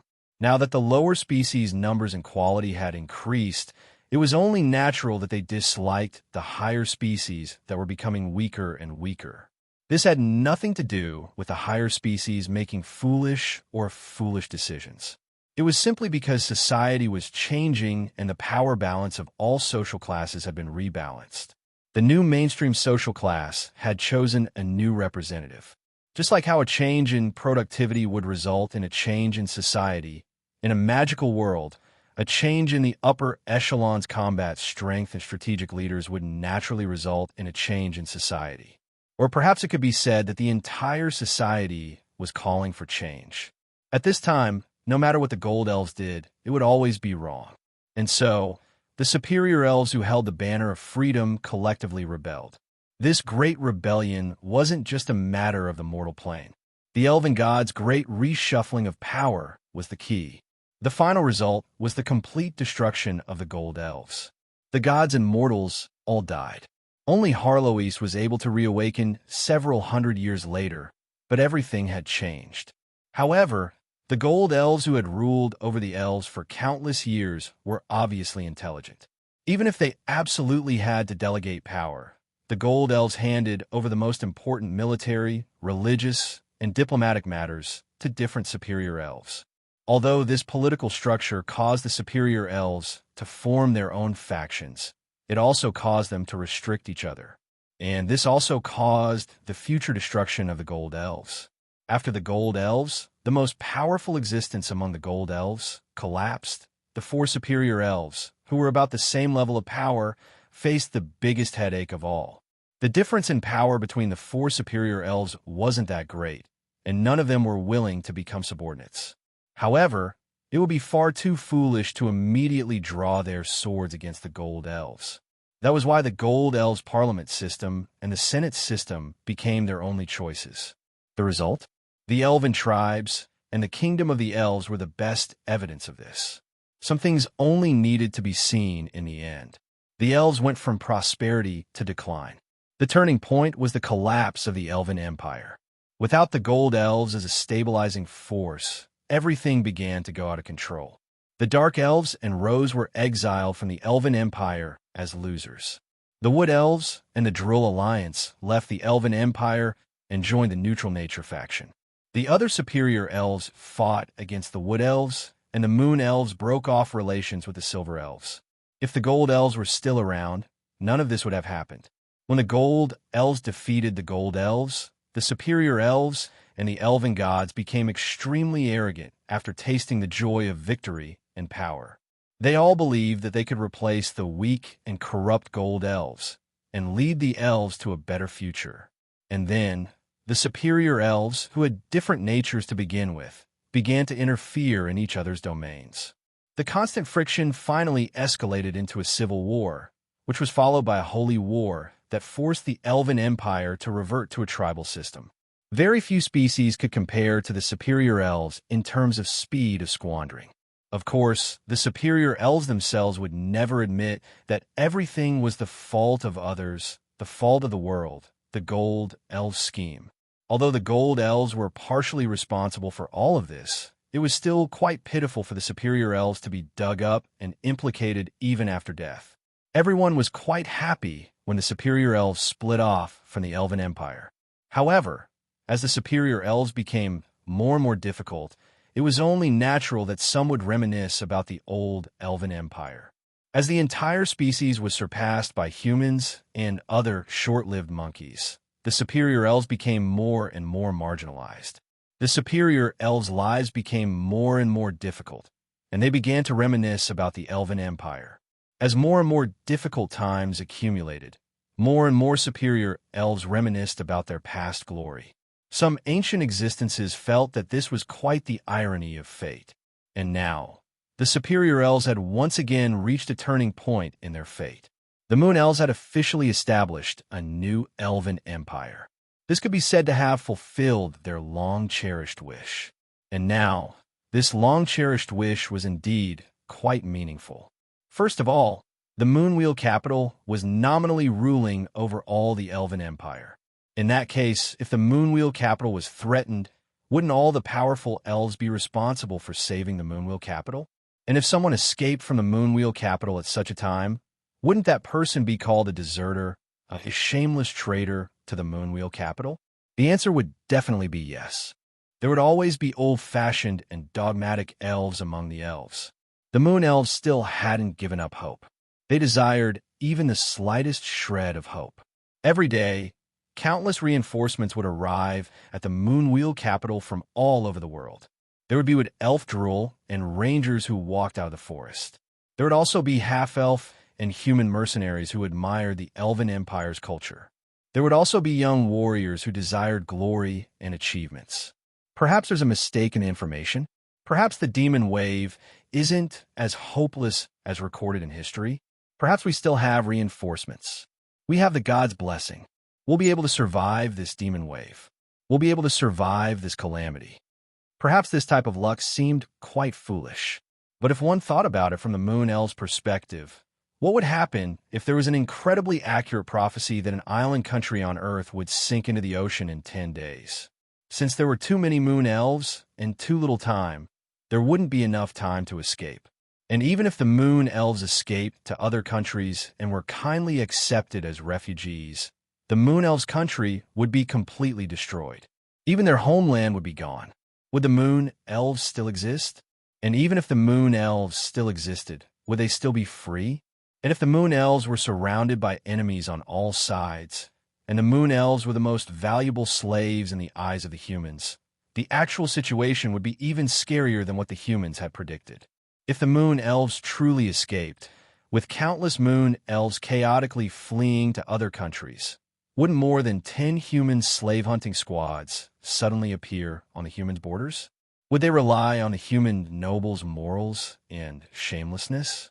To be honest, this was far too difficult a decision to make. But no matter how one looked at it, no matter what decision the Moon Elves made, it would be a scene of despair.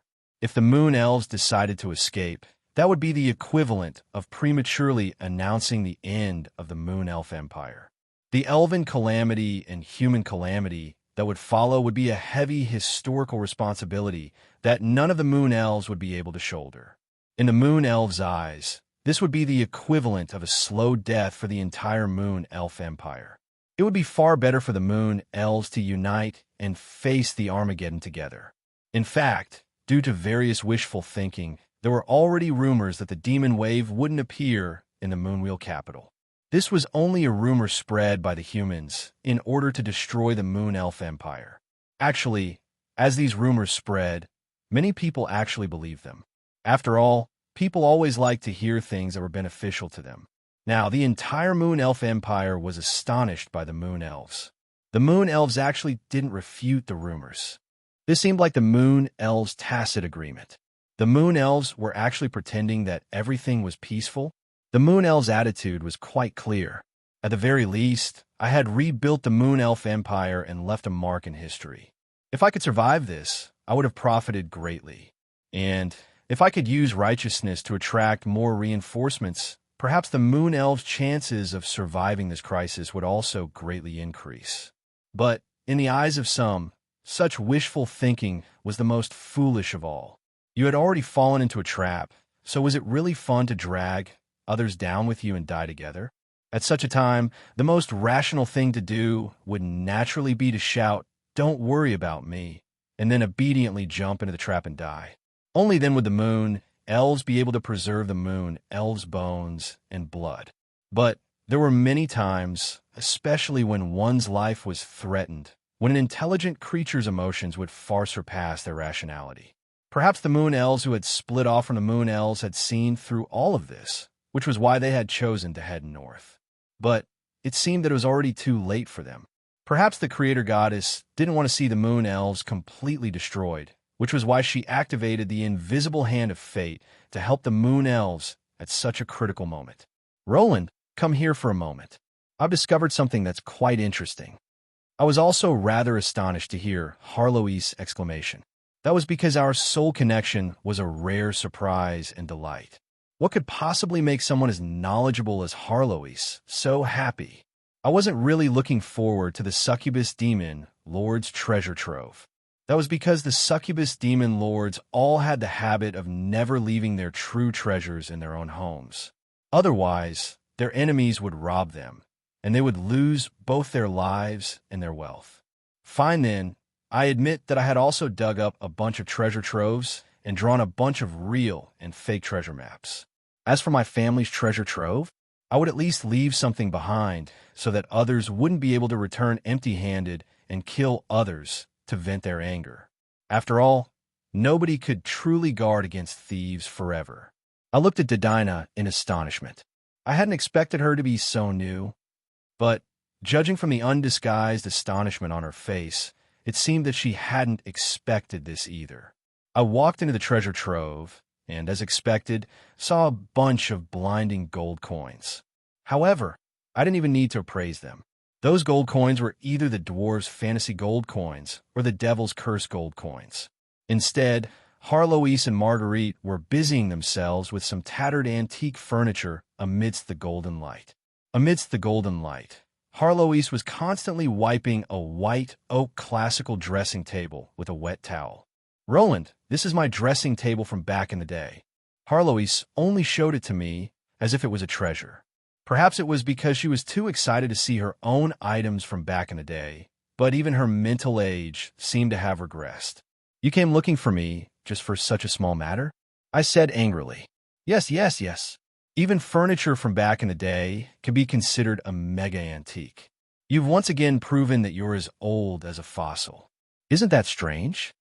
Normally, the silly cat would have transformed into a flying cat and tried to bite me by now. But today, she seemed rather excited and strange. I knew you wouldn't know what's good for you. Watch. Harloise stood in front of the dressing table's mirror. Even though she had transformed into her adult form, the image in the tattered mirror was that of a golden-haired young elf. She took a deep breath and lightly tapped the mirror with her finger, causing ripples to appear. Harloise touched her neck, and the girl in the mirror did the same. However, a golden sapphire necklace appeared. The next instant, an identical golden necklace appeared on Harloise's neck as well. Harloise playfully tapped her forehead, causing a small and cute golden crown to appear on her forehead. She reached out her hand and shook it in front of the mirror. No matter if it was inside or outside the mirror, a golden scepter appeared. Avis Ter, the Elven Emperor's will, and the final golden crown. 3 pieces of the gold elf royalty's god equipment set. The lost proof of the Elven Emperor. Dedina actually recognized this treasure that had long since disappeared in history. I reevaluated her age and value. But at this moment, I mysteriously felt that something was wrong with the situation, as if some super troublesome matter was currently bothering me. I should have been pleasantly surprised to see Harloise smiling so brightly. However, this series of coincidences caused me to mysteriously recall my previous conversation with Catio, the former god of fate. "Catio, can you really control your own fate? Then, can you help me change my fate? I don't need any fortune. Just give me some luck with women, a slightly more normal woman. I think it's rather embarrassing. Can I pretend that I don't know you?" Back then, the Hades had already been established. Catio was in a rather good mood, so he even joked around with me. However, I really wasn't joking at the time. My adopted daughter was already so old that she was still an old virgin. This wouldn't just be embarrassing, it would be a tragedy. All I wanted was a normal girlfriend, a normal family, and 2 normal children. Was that too much? But then, Catio became serious. Since I was talking about fate, I needed to be serious. Change your fate? Perhaps it's possible for others, but it's impossible for you. Every individual is tied down by countless threads of karma. They shout that they're free from fate, but they don't know that that's also a part of fate. Every existence has their own fate. Some may live an ordinary life, while others may live a heroic life. But in the river of fate, there's no foundational difference. These are the threads of fate. They're determined at the moment of their birth. Catio glanced at me playfully as I said this. It seemed that he was hinting at something. As the guardian of the Church of Fate and the River of Fate, I can cut and reconnect the threads of karma.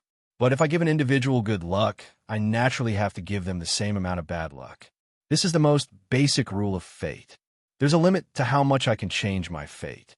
I can observe other people's fate threads while I'm in the River of Fate, but I'll automatically forget them after I leave. I can't reveal any of them. No matter what changes I make, it's all a part of fate. I was delighted to hear this instead of being shocked. Fortune doesn't matter. Luck with women is enough. Perhaps this can count as changing fate. As for you, you weren't in the river of fate to begin with. You can change the fate of those around you, but you don't have any good luck or bad luck. You should be unlucky, or you could even say that you have the worst luck. Even now, I could still remember how he looked at me with incomprehensible sympathy. I can connect other people's fate threads to you, but that's the same as challenging the most basic rule of the river of fate. I'll toss karma into the void. In the end, not only will I be punished, my luck with women will definitely become a calamity with women. Then what's the use of you? The god of fate is actually so useless. And to think that you're a powerful god. You're so useless. At the time, I was so displeased that I even cursed him out loud. However, Cadio only chuckled at me. Yes, in front of the formless and invisible hand of fate, in front of the inevitable combination of countless coincidences, the god of fate is indeed quite useless. Even though he was clearly talking about his own helplessness, the god of fate seemed to be bragging about the greatness of fate. No matter how much I change or plan, I won't be able to resist fate's arrangements. Roland, let me give you a piece of advice. Perhaps you aren't in the river of fate, but the people and things you're connected to are in the river of fate. Unless you're willing to cut off all your connections, you'll never be able to escape. His playful smile caused my scalp to go numb. I once again confirmed that I hated scammers the most in the world, especially scammers who didn't finish their sentences. Right now, I felt my scalp go numb even more as I watched Harloise show off her treasures to others. Damn scammer, how did I get scammed this time? Chapter 620. Other people would pick up a system, a grandpa, or a mystical ring. Then, they would cancel their engagement, slap themselves in the face, level up, and transform trash into geniuses. In the end, they would either fight to destroy the world or start a harem. How enviable. I meant speechless.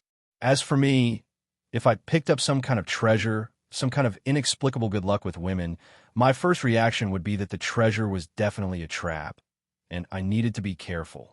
After good luck came double the bad luck, and I needed to be careful. Good luck with women that came knocking on my door was either a dinosaur, a peach blossom calamity, or a trap. Even worse, based on my many years of experience, I wasn't being paranoid at all. I was simply making predictions based on my own experience. My many years of experience with being tricked made my first reaction upon seeing this famous three-piece god equipment set. Throw it away, hurry up, and throw it away. I just randomly picked up a three-piece god equipment set. Am I going to be unlucky for the next 100 years? Don't compare me to you. My luck has always been excellent. Harloise proudly adjusted the positions of the three god equipment sets. She even conjured an extravagant golden white dress and a perfect adult body. She then began to dress herself up in front of a mirror. Is it beautiful? Harloise started spinning in front of me.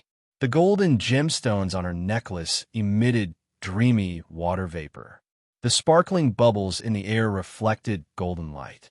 Together with the gold elf's perfect appearance and lifestyle, she was just like an elf princess from a fairy tale. She indeed had a pure, noble, and extravagant beauty that moved one's heart. She's indeed beautiful. She's the most beautiful I've ever seen. I wasn't an idiot. It was enough for me to tell the truth. I casually praised Harloise, but I kept feeling like some misfortune was about to befall me. Killing intent. As expected, there was killing intent. Who was ambushing me? Oh, it was Eliza. Were you glaring at me? Well, it didn't matter. I was already used to her words. Why was Eliza smiling? This smile doesn't feel right to me. Could it be that she's really determined to dismember me? Are you suffering from late-stage persecutory delusion? You're always thinking about the worst. No, I'm speaking from experience. If I pick up a wallet with 2 copper coins in it, I'll definitely lose 4 copper coins the next day. This is an actual example. Why are you all looking at me so strangely? You don't believe me? Heloise shook her head. No, we believe you. You really didn't lie. But with your luck, how could you pick up a wallet? I nodded proudly. Don't look down on me. Of course, I have picked up money before. I have even picked it up twice. I still remember that there were 2 Barty copper coins in there. That was the first time I'd ever picked up money. The next morning, I even ordered an extra egg pancake in celebration. Unfortunately, the next afternoon, I was robbed again, and I even lost my money. The second time was more than 50 years ago. I picked up a silver coin. A silver coin. I couldn't even believe it. Unfortunately, I lost it that very night. Why are you all looking at me with such sympathy? This was the truth. I'm not bragging. It's because it's the truth that I pity you. It's not easy for you to live. Recalling what I just said, I squatted on the ground in frustration. I'd self-destructed again. However, Heloise chuckled.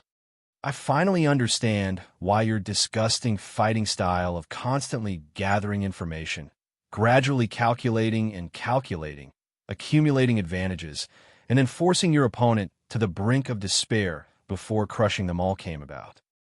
No matter how low the chance of failure is, it'll still happen if you're unlucky. Your way of doing things is probably to reduce the element of unknown and luck as much as possible. You're forced to treat a 1% chance of failure as 100%, and you don't expect any luck at all. How pitiful. What did you say? I don't understand. Right? Why is your furniture in the chaos abyss? Although you're still such a lousy way of changing the topic, I also want to know why my dressing table is here. So, I'll let you off the hook. Many gazes were directed at Chaos Lord Dedina, who had been pretending to be her background all this time. I had originally thought that she would be quite depressed that she had missed out on this god equipment after having it by her side for so many years. However, she simply smiled as if she didn't care. These are all random pieces of furniture that I bought back when I first became the Chaos Lord to fill up my treasury. I don't even remember where I bought them from. It's probably a merchant from another plane, and he came with the furniture. There was also some furniture in my treasury. Most of the furniture was Elven style. It would seem that they were all super antiques from the Elven Empire's era.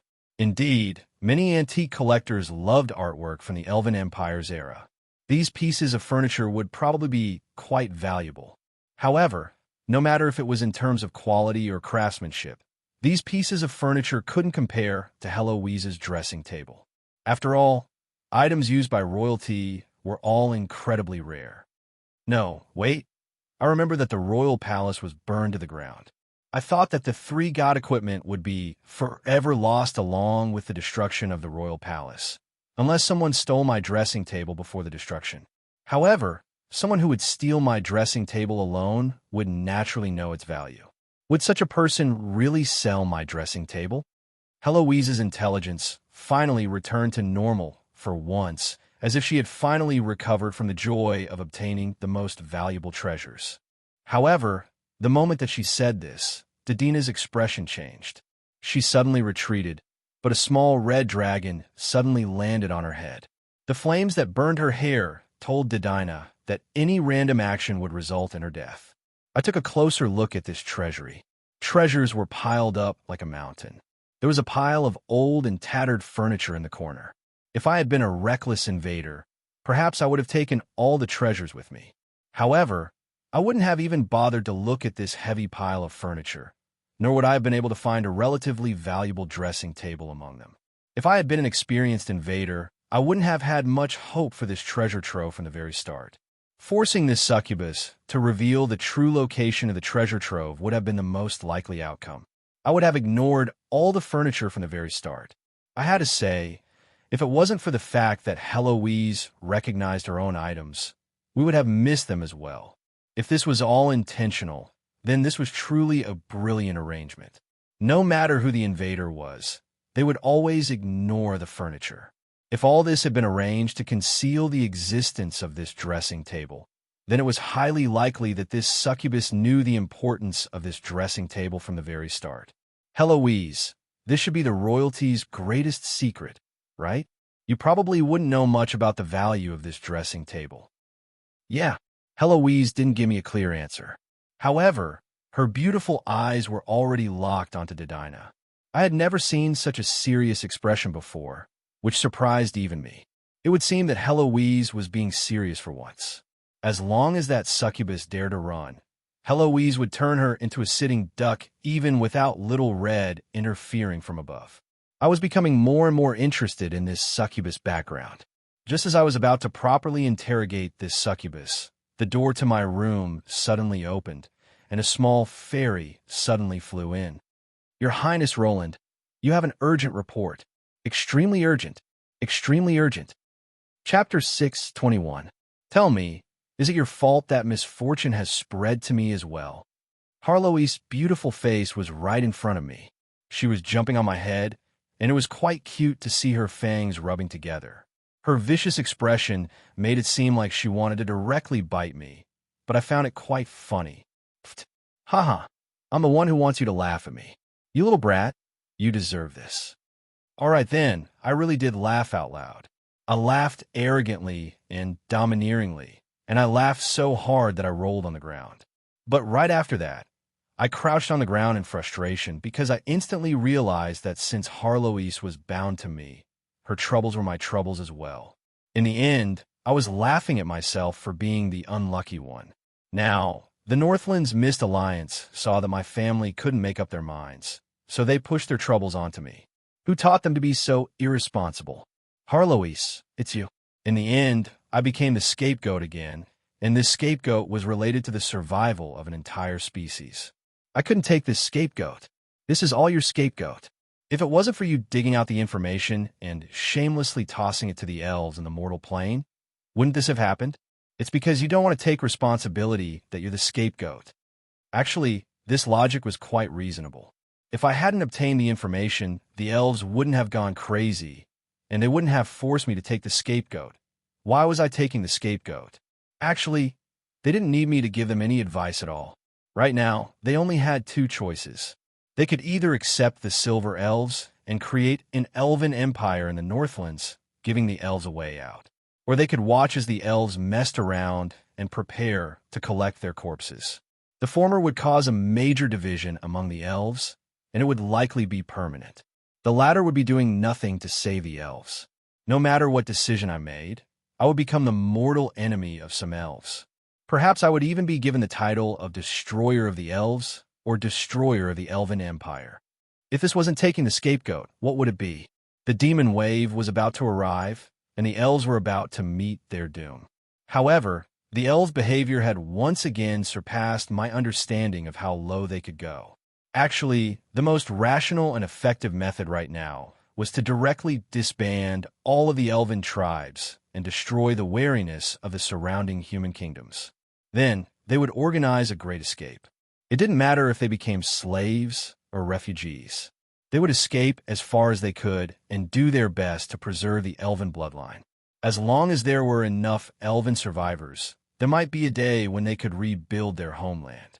Even if you adults aren't afraid of death, you can organize the elderly and children to escape. If it's just the children and the elderly, other countries will also accept such refugees. However, the elven leader who made this decision would probably become famous in history for destroying his own country and people. He would also become a sinner for personally destroying the elven empire's ideals. But in this day and age, weren't leaders supposed to be professionals at being scolded and blamed? He didn't even have the slightest bit of backbone. He couldn't even compare to a single finger of the foolish king, Orlos. Right now, the elves' decision seemed generous. None of us will escape. However, it was actually the equivalent of everyone will die together. If the demon wave was as frightening as the legend said, then it would be the same as waiting for the elves' destruction. Actually, based on our calculations, the demon wave's power level would probably be able to break all of history's records. At that time, not only would the elves be unlucky, even the neighboring human kingdoms that were currently rejoicing in the elves' misfortune would likely be destroyed as well. Even if the elves started a great escape right now, and all the human kingdoms along the way open up a path, they still might not be able to escape. I was no saint, and I had a grudge against the elves. However, I really didn't want to see the entire elven species be destroyed. Apart from the fact that if the lips were gone, the teeth would be interdependent, there was another reason that no one knew about. Indeed, the elves aren't strong right now, but in another 20 years, no, 10 years, they'll welcome a super golden age. Was that inconceivable? Actually, in my eyes, the elves had the most potential out of all the species. In fact, it was even possible that the elves would rise again in the Holy War. The reason for this was because of the Battle of the Hades 8 years ago. Many things that happened in that year were destined to be recorded in history. However, there were also many things that didn't happen immediately. Those things needed time to settle. That year, the god of fate, the god of wealth, and the other gods of the Hades chose to enter the Hades. The moment that they entered the Hades, they gave up on their old divine kingdoms and Valkyrie temples. Countless Valkyrie were scattered in the mortal plane. Those new generations' dawn children coincidentally met with a new cycle of reincarnation and a new cycle of reincarnation. They were saved from having their memories erased in the cycle of reincarnation, becoming the luckiest reincarnators. When the gods of the Hades discovered that the gods of the Hades had cheated, many gods hurriedly did the exact same thing. The Dawn generation, Valkyrie reincarnation, and undead transforming into demons weren't all that different in theory.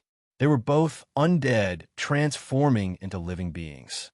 However, unlike my revival, the new Valkyrie reincarnation would be a brand new life. They would only have their past memories and knowledge. Fundamentally, they would still be two different people. Perhaps they couldn't compare to their previous lives, but they would have the experience and knowledge of a hero as their starting point. As long as they didn't die midway, their achievements wouldn't be too bad. Even if a myth-ranked hero couldn't surpass their previous lives, it wouldn't be too difficult for them to become a legend. Then what did this mean? This meant that within 10 or 20 years, the replicas of those historical heroes would appear in every corner of the continent. Heichi would enter a new generation of heroes. This was our ultimate defense against the Chaos faction. Perhaps it wouldn't be effective in the short term, but it would definitely increase the overall combat strength of Heichi. Perhaps a single hero wouldn't be able to change the outcome of a battle, but defending a village shouldn't be too difficult. And among these heroes, at least 1/3 were elves. The reason? The elves had the longest history and had the most heroes. Was that enough? Apart from that, there was another coincidental reason that made me speechless. Elven main god Anslo just happened to choose to betray the Order faction at that time. His Valkyrie temple was filled with elves. A main god had accumulated countless years of Valkyrie.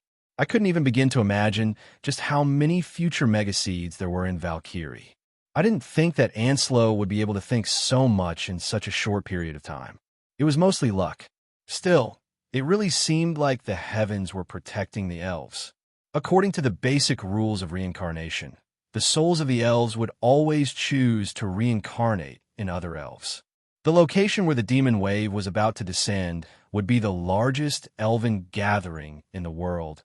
If the Moonwheel capital's elven land was destroyed by the demon wave, countless future heroes would be killed in the cradle. From this standpoint, the demon wave had truly chosen the correct location to begin. Damn it, I need to change my plans. Not to mention Renee. Even I might not be able to deal with this situation myself. Originally, I had a plan for the future heroes of the elves. When I notified the mortal plane about the demon wave, I had contacted Renee and told her to take the new Polaris airship fleet to the Moonwheel capital, saying that they were there to rescue the elves. Of course, the real purpose of this mission was to sell some weapons and purchase some magical items, which would count as some more profits. But the real purpose was actually for the sake of those young elves. Even the most valiant and fearless warrior would soften when talking about their children. Even if they were going to die, they wouldn't be willing to watch their children die with them. As long as Renee's Polaris airship fleet told everyone that they had sold out all their weapons, it would be meaningless to return to the Moonwheel capital empty-handed. Out of humanitarianism, the elves would be obligated to take the elves' children and elderly to live in the Northlands. Considering that the Northlands was the only place where elven slaves weren't sold, and that the Church of Law was known for being fair and just, it would be highly likely that they would be able to convince the elves. The Elven Queen wouldn't be able to force her own citizens to sacrifice their bloodline for the sake of glory. It would be impossible to stop her. Perhaps she would even kidnap a large number of royal or noble superior elf children. I also instructed the Polaris airship fleet not to be greedy and kidnap as many elves as possible. There was also no need to verify the information beforehand. It was fine to treat it as a good deed. It would be possible for the Polaris airship fleet to take 20,000 elves with them. But when the demon wave truly arrived, The Polaris airship fleet would use all sorts of illegal methods, such as ambushes and kidnappings. It would be quite easy for them to kidnap several tens of thousands more elves. This plan could be described as quite insidious, but the success rate would still be quite high. Not only would it preserve the elves' bloodline, it would also strengthen the Mist Alliance. It would be a win-win situation. But with the current situation, the elves would rather give their children to the humans as slaves than give them to the Northland's elven empire, which was fighting for the rightful throne. It was highly likely that Renee and the others would be banished the moment they entered the Northland's elven empire. No, I have to go personally. This will be quite difficult for Renee and the others to deal with. While I made up my mind, Harloise was quite likely to have a huge headache. For the sake of my human trafficker plan, it would be best not to establish an elven empire that would attract hostility from the elves. But when Harloise heard that there was a chance to re-establish an elven empire, her eyes lit up even though she didn't seem to mind it as trouble. Not only that, the Northland's elven empire would improve the Mist Alliance's overall strength if it was established. All the Northland's elves would have their own home, and countless elves would go to the Northlands. This was a rare opportunity that only appeared once every 10,000 years. If it wasn't for the fact that the moon elves and elven gods were so busy with their own affairs, how could the rightful throne possibly be destroyed? And it just so happened that Harloise obtained 3 god equipment that symbolized the elven empire's royal authority. If it wasn't for the fact that I personally witnessed this, it would have been nothing more than a joke of fate. But if news of this spread, everyone would probably think that this was a scheme of the Northland's elves. A princess of a destroyed country becomes an undead after a country is destroyed, and she wanders for 10,000 years with the national treasures. She then painstakingly revives and uses 3 national treasures to rebuild the Northland's elven empire. This is a classic story that will probably be repeated for several hundred years, with many doujinshi novels and dramas. At that time, no matter if this was a scheme or a golden elf conspiracy, the Northland's elven empire would instantly become the rightful throne as long as the gold elf empire and the 3 national treasures appeared together. So many pieces of information spun around in my head that my head began to ache. I originally had a backup plan for all of them. Perhaps it could be called an evil plan, but none of them were anything honorable. Every plan had a different goal. As for which plan to use, that would depend on the person involved. Harloise, just what are you thinking? You still hate the elven gods? Do you want to destroy the elves? Or do you want to revive the elves and revive the entire elven empire? Of course I want revenge. Don't speak so quickly. Think about it carefully. You're the last descendant of the gold elves. Your decision will affect the future of all elves. Ask yourself, just what do you want? This is your responsibility. I didn't want to force her, but right now, I had to force her to make a decision. Although it would be cruel, this was her responsibility. Harloise sunk into contemplation.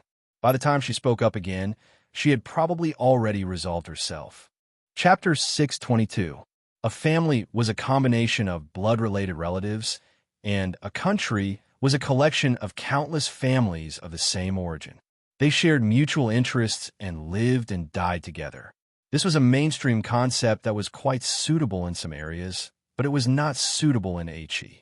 Compared to the relatively peaceful Earth, He's living environment was much more dangerous. The threat of magical beasts and the hostility of other species made the basic requirement of survival extremely difficult.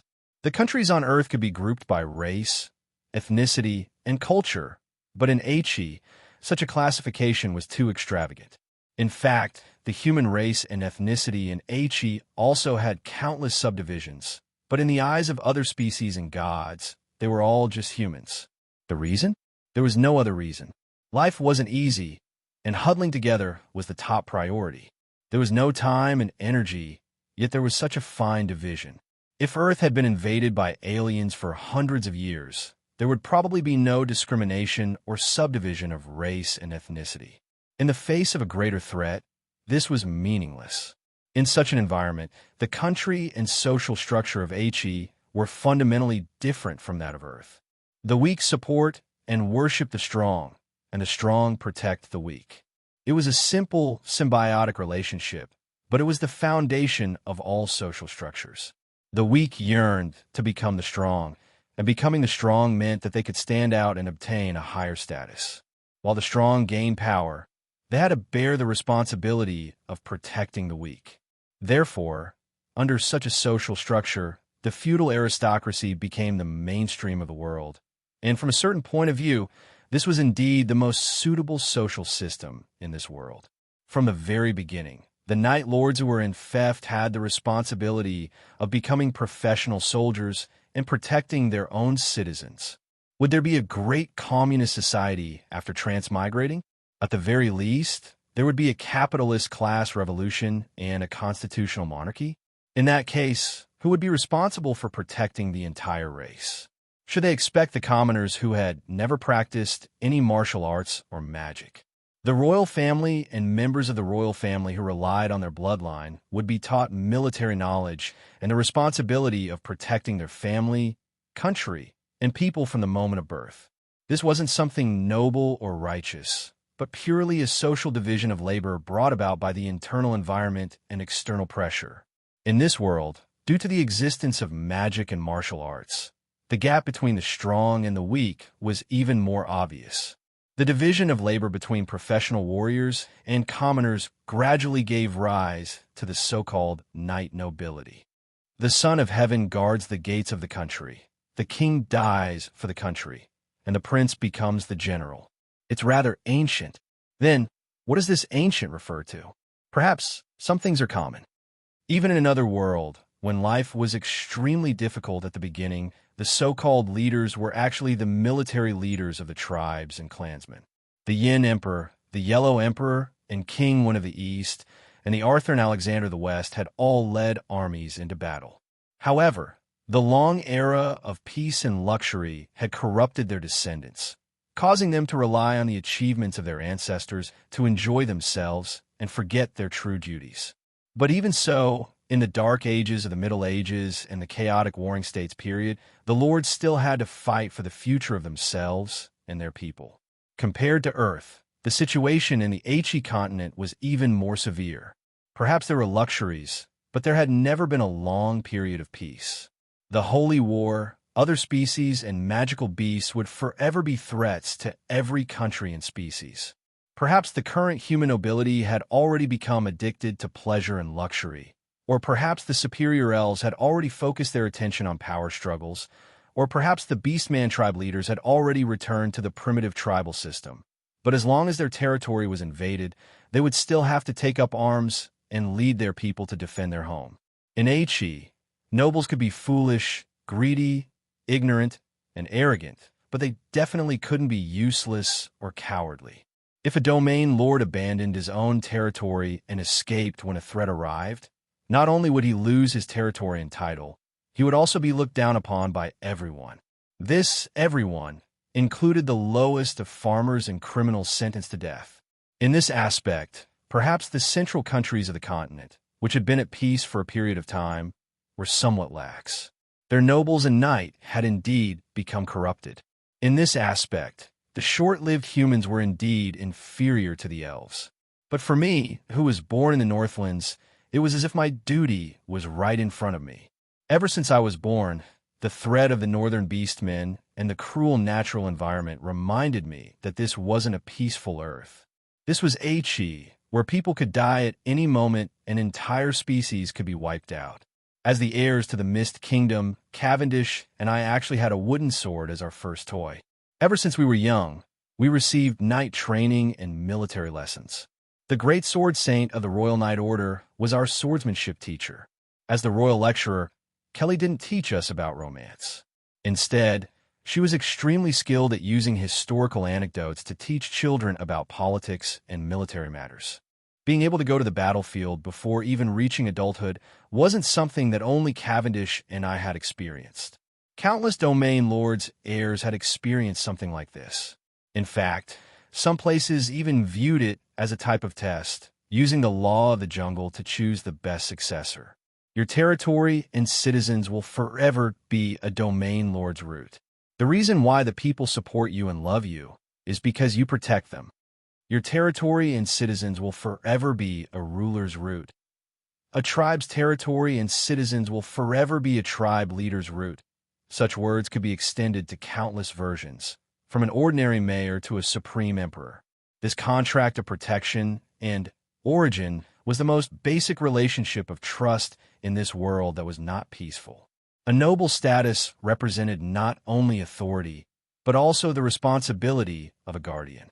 The glory of the Gold Elves' ancestors wasn't just for show. It was also something that needed to be inherited. I didn't know if the Gold Elves' education was the same as the human royalties, but at the very least, I didn't notice any difference in this aspect. Harloise, just what are you thinking? You still hate the elven gods? Do you want to destroy the elves? Or do you want to revive the elves and revive the entire elven empire? This was such a despicable and cruel question, because not only was it digging at one's scars, it was also forcing one to make a difficult choice. And I had known the answer from the very start. As the last descendant of the Gold Elves, Harloise wasn't the ruler of a destroyed country, but she had the fate of having her country destroyed. If she was still an undead filled with resentment, she would probably be shouting, "I want revenge! Let them all die!" Such words. But now that Harloise had been revived, I refused to believe that she hadn't thought about her responsibilities, as she was the only gold elf in existence. However, every time she thought about something like "they won't accept me," an ancient royal daughter of the previous dynasty, or "what's the point of thinking about such meaningless things?"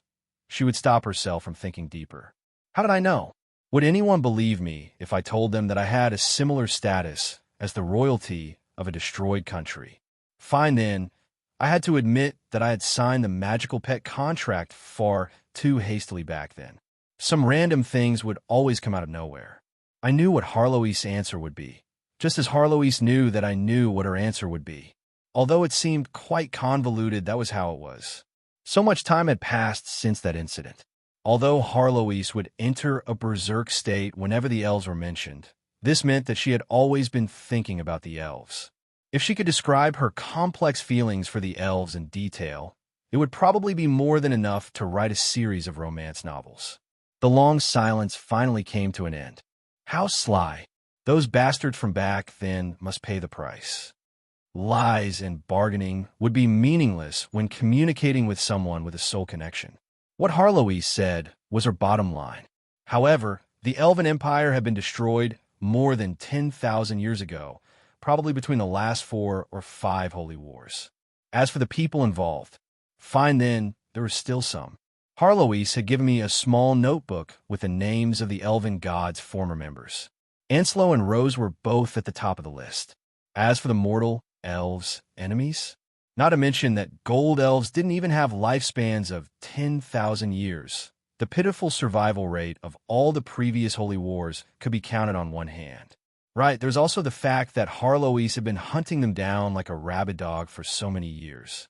Not mentioning anything else. For the more than 100 years of Yonye, every time she encountered the kingdom of the elves, she would make a list of ancient elves to hunt down. No, there are 5 more. The Silver Elf Savar and Alcidin were both traitors of the Silver Spear family. They were the former head guards of the Silver Spear family. The Moon Elf Finna Moonshadow was my father's most trusted priestess, but she blinded us. The Wild Elf Vincent, I must have been blind to have promoted that bastard back then.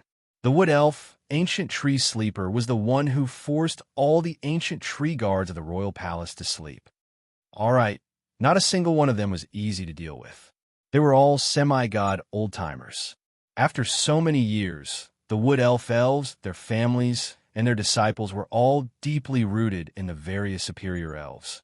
Attacking them would be no different from stepping on a hornet's nest. Well, if they were easy to deal with, Harloise would have done so long ago. All right, I'll personally send them to the Inferno of Hades. That's my promise. Originally, I had promised to help Harloise take revenge only because the Elven Alliance wanted me to do so in exchange for benefits. I didn't really care about it. I would simply take care of any Harloise I met, and I wouldn't actively provoke them even if I didn't. But now that Harloise had resolved herself and made a concession under my persuasion, as a man, I would help her take her revenge. They were nothing more than a bunch of old bastards who betrayed their master. I would spend some effort and pay any price to kill them all within 3 years. Harloise actually flushed red, probably because she sensed that my promise was incredibly sincere. Tears flashed in her eyes. Was there some kind of misunderstanding? She wouldn't normally be moved, but she was moved to help her kill someone. But the next instant, she regained her calm and stopped looking at me. It seemed that she was rather shy. The redness on her pointy ears soon faded. Her beautiful eyes stared directly at the succubus Dedina. Her expression kept changing as she opened and closed her mouth. She wanted to ask something, but was also afraid of learning the truth. The three-god equipment was obviously the elven royalty's greatest secret. Only a few people would know about it. Harloise had most likely already guessed who Dedina was. At most, there would only be a few candidates. Mother? Dedina smiled wryly and shook her head. She knew that she wouldn't be able to hide it anymore. Aunt Betta.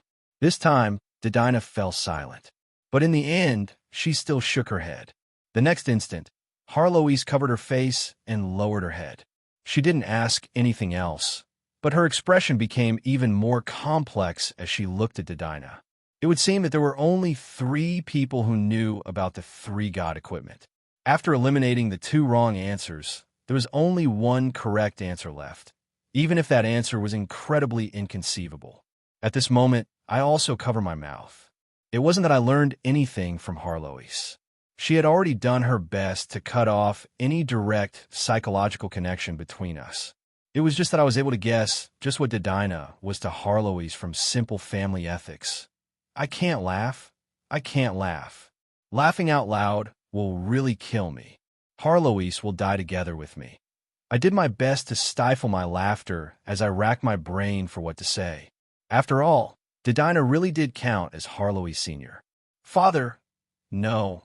Mother, please marry your daughter to me. My astonishing words echoed in the living room. Everyone's gazes were focused on the person who was kneeling down and proposing. As the person involved, Dedina's expression was filled with shock and disbelief. Ah, Harloise, you now have a void-devourer younger sister. How does it feel to have a younger sister get married before you? Ha ha ha. Finally, I couldn't take it anymore as I laughed so hard that I rolled around on the ground. The next instant, I also used my familiar cat biting combo. Don't misunderstand, I wasn't the one proposing. The one kneeling on the ground was that legend-ranked Draken who had appeared out of nowhere. However, while he was proposing to Dedina, he was secretly glancing outside the door. There, a 4-legged legend-ranked archer was looking at him with a complex expression. It was such a serious topic just now, but the moment it appeared, it became such a farce. This guy really knows how to forcefully steal the show. What's this? A 4-legged void devourer with a giant mouth? Forget it. It's rare for me to be serious for 2 minutes. I shouldn't watch this bastard ruin my worldview. Chapter 623. The Light of Sinsar Dub, a wise schemer, the legendary elven emperor Abolar VII. He had countless praises and accomplishments in history. During his reign, the Elven Empire had long since entered its final stages. In order to increase the Elven Empire's declining national power, Abolar broke all traditions and prohibitions.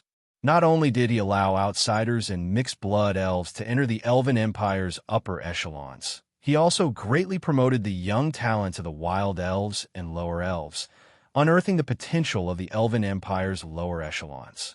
This allowed the Elven Empire to flourish for more than 300 years. But he was already dead. The moment he died, the Wild Elves and Lower Elves who had tasted the sweetness of power rebelled against his daughter. In order to deal with the Elven Empire's increasingly unstable situation, Abolar used a series of schemes to create conflict between the superior elves. He promoted the Wild Elves and Lower Elves to keep the ever more arrogant Moon Elves and Silver Elves in check. This allowed the Central Elven Empire, which had already entered its final stages, to survive for several millennia. But he was already dead. The moment he died, the Wild Elves and Lower Elves who had tasted the sweetness of power rebelled against his daughter. In order to appease the superior elves, he reduced the authority of the royal family, and gave many important responsibilities that were originally in the hands of the royal elves to the superior elves. This brought over many large superior elf families and also calmed the hearts of the people. But he died. After he died, those important responsibilities became the death knell of his daughter. From a certain standpoint, Abolar was indeed an expert at politics. At the very least, when he was alive, the entire Elven Empire's upper echelons maintained subtle balance. But his death completely disrupted that subtle balance, and everything went out of control. If Abolar hadn't died, perhaps the Elven Empire would have had some time to reorganize and introduce outsiders and mixed-blood elves into the Elven Empire. But in history, there were no ifs. Was the leader of the reform wise and kind? Was the reform just a hair's breadth away from success? In the end, looking at the result, it was no different from a foolish and incapable ruler who completely ruined the Elven Empire. I actually felt a bit of heartache for Harloise, who had succeeded Abolar. Her father's overly high evaluation of history caused her, a princess of a fallen Elven Empire, to have quite a bit of a bad reputation. Foolish and short-sighted for not continuing with Abolar's policies? The superior elf lords who were her uncles and grandfathers tried to force her to abdicate the throne. How could a little princess who was still underage possibly resist? In the end, she could only cancel the previous emperor's policy. The result was that she ended up offending the new half-blood elves and low-level elves. Unable to maintain balance among the superior elves, all the accumulated grudges from the previous generation erupted. How could the moon elves suppress this? Anslo just happened to have successfully ascended to become a main god at that time, and the moon elves already had the most foundational divine authority. How could the moon elves possibly balance the situation? Did you not see the ambitions of those traitors? They were all old ministers who had been promoted by the previous generation. This was the period when the royal power was weak. Without a strong enough reason, how could they take down these old fellows? Lack of political and diplomatic skills? A little girl who was still playing with dolls a few years ago, it was inconceivable to expect her to become a 1,000-year-old sly fox. But again, there are no ifs in history, and no one will look at the process. The final result was the destruction of the country. But I have to say that this was 90% because of her father, who was too good at causing trouble. He took too many advantages and accumulated a lot of resentment, but he didn't clean up the mess. In the end, he died prematurely without any preparations, and the backlash caused his descendants to suffer. Of course, I wouldn't say such things out loud. That was because I knew that Harloise had always viewed her wise father as her idol. She believed that she had betrayed the gold elves' inheritance and glory. If I spoke up for her, she would likely resent me. I wouldn't be so foolish as to say such unflattering things. That was because I knew how much Harloise worshipped her father. I wanted to laugh even more as I watched Edina and Harloise stare at each other. Abolar VII had first lost a war against the Gold Elves. Then he was pursued and assassinated, and he died on his bed in the royal palace. What was certain was that he had truly died. This was the last phase of the Gold Elf Empire. The Gold Elves' true gods had been replaced by the superior elf gods. Abolar, who would have been 100% certain to enter the Gold Elf main god's divine kingdom, fell into the river Styx and was reincarnated as a demon. This was completely different from Eliza, who had directly transformed into a demon. Directly transforming into a demon from the river Styx would be equivalent to reincarnation.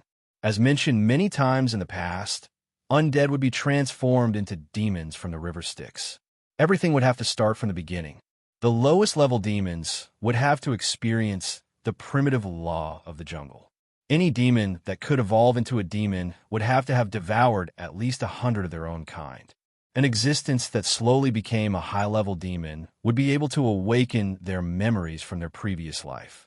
But at that time, an undead's personality would have already been set through endless slaughter.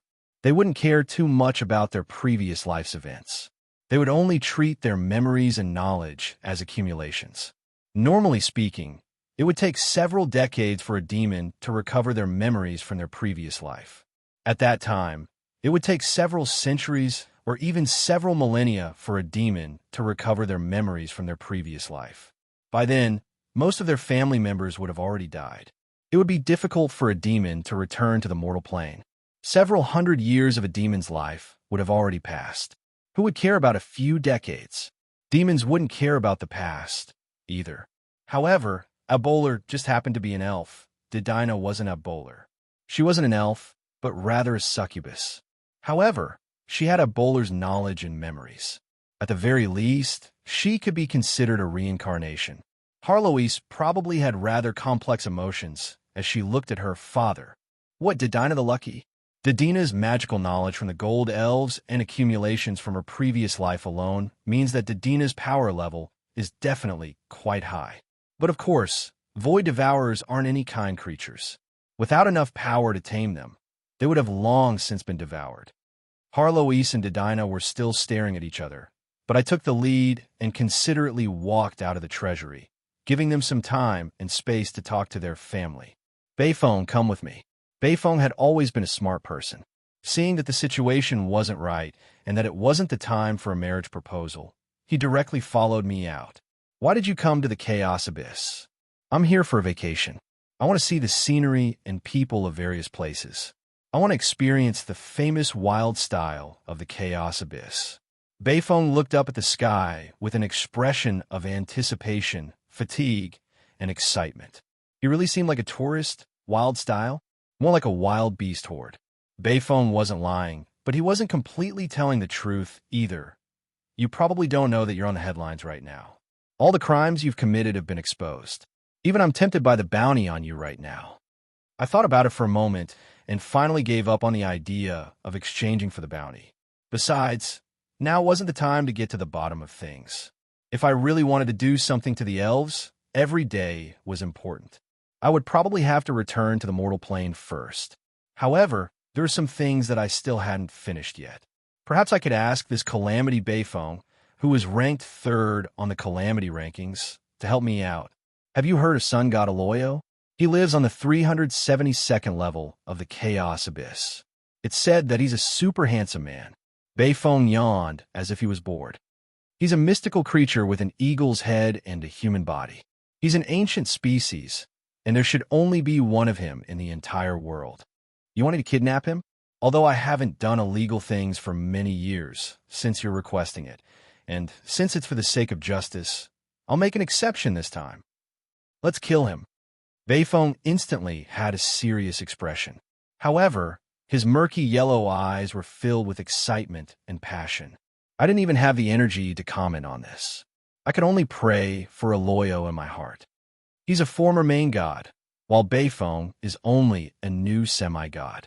There shouldn't be any major problems. Forget it. I'm not going to pursue this any further.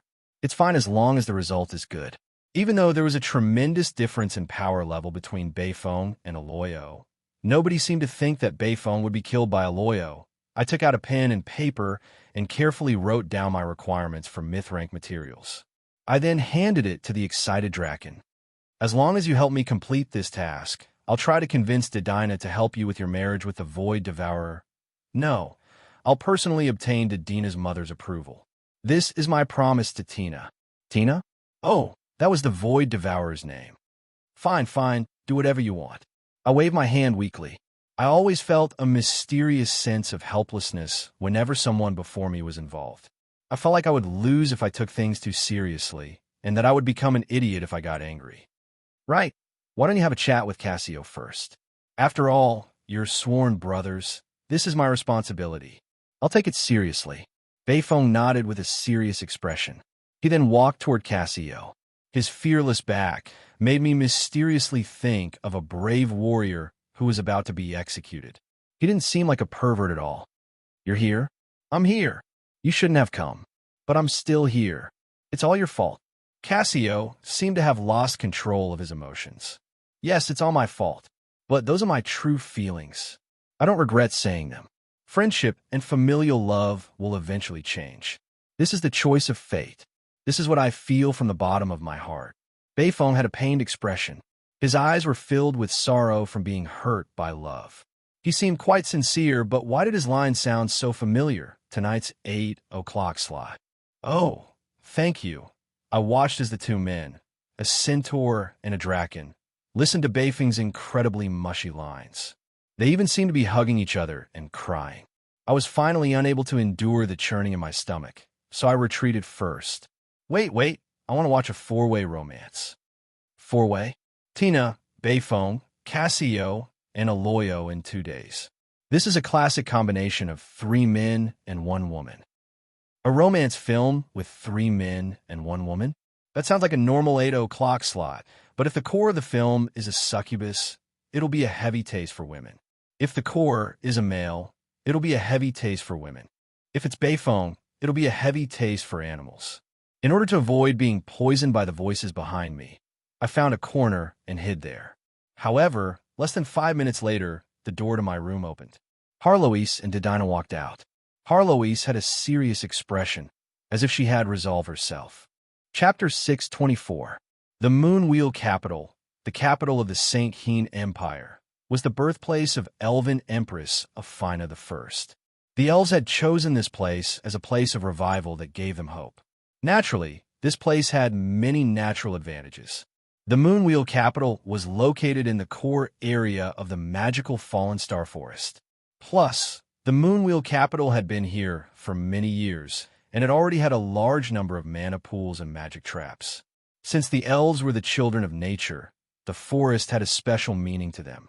The dense forest would forever be the elves' strongest ally. The elves' subordinates, the centaurs, forest dwarves, and other natural creatures all lived here. Also, the incredibly rare moon elves lived in the Fallen Star Forest. The moon elves were elves, but they also weren't elves. Only the elves' strongest warriors and mages would be able to leave their souls behind in this forest when their lifespans were about to come to an end. The Fallen Star Forest was a special realm to begin with. Pure souls would be enveloped by starlight here, transforming into shining, undying warriors. All right then, according to undead mages, this was a type of undead creature. However, the elves believed that this was another form of existence from their ancestor, the Valkyrie. If you ask me, wasn't the Valkyrie still an undead creature? They would often suddenly appear at night and patrol the forest borders, punishing poachers and invaders. They would transform into starlight again under the moonlight and would have astonishing power in the forest. And this was only the Fallen Star Forest's regular defense force. In the past, the Sun and Moon Wheel Capital's defenses would be carried out in silence in the forest. But now, the silence here had long since been broken. Busy scenes could be seen everywhere. The forest that used to only be able to taste the moonlight and the chirping of insects at night had awakened. White-robed priests and druids were everywhere under the protection of guards. Under the hostile gazes of the moon elves, they chose towering trees that had a long history. Ancient oaths and poems were repeated. In a mystical white light, the earth shook, and countless pieces of mud and stone were transformed into dust. The treants stood up, their roots transforming into giant feet, and their treetops transforming into heads. Ancient war trees that could move and fight could be seen everywhere in the forest. The entire forest seemed to come to life. The towering treants all stood up. They didn't need anyone to command them as they slowly advanced with heavy footsteps. However, their footsteps were heavy and ancient, and their sighs were filled with sorrow. Even if they survive the calamity, the Fallen Star Forest will be finished. The young white-robed droll, Sar, looked at the powerful giants. Their footsteps were enough to create an earthquake, but he himself was shedding tears. A treant that could transform into an ancient war tree meant that it had evolved from a plant to an intelligent being. Even with Drool's guidance, it was still an ancient tree that had endured for thousands of years. Even though the Fallen Star Forest could be traced back to the Elven Empire's era, there was still a limit to the number of such ancient trees that had been lost in battle. And now, Drool and the Nature Priest had summoned an army of almost 10,000 treants. In that case, let alone 100-year-old trees, even trees that were only a few decades old would be used. Not only would the summoned treants have low intelligence, it would also be impossible for them to become complete treants. Without the support of the earth, the Trent's lifespans would soon come to an end. Such a loss would be impossible to make up for. Large swathes of the forest were withering and dying. Using the power of nature to forcefully raise ancient war trees was an obvious violation of all the teachings of nature. This was also forcing this ancient forest to enter an early Armageddon. Many drool and nature priests were shedding tears. It was likely that even if they survived this calamity, they would never be able to rest easy in their next lives. It was inevitable that their power levels would decrease, and it was possible that they would commit suicide on a large scale. Fortunately, this was the Moon Elves' forest. If this had been a forest created by the Wood Elves, it was likely that the Wood Elves would rather have their entire species perish than force the forest to perish. But looking at it from a different perspective, if this was truly the Wood Elves' forest, there would be far more ancient trees and nature creatures.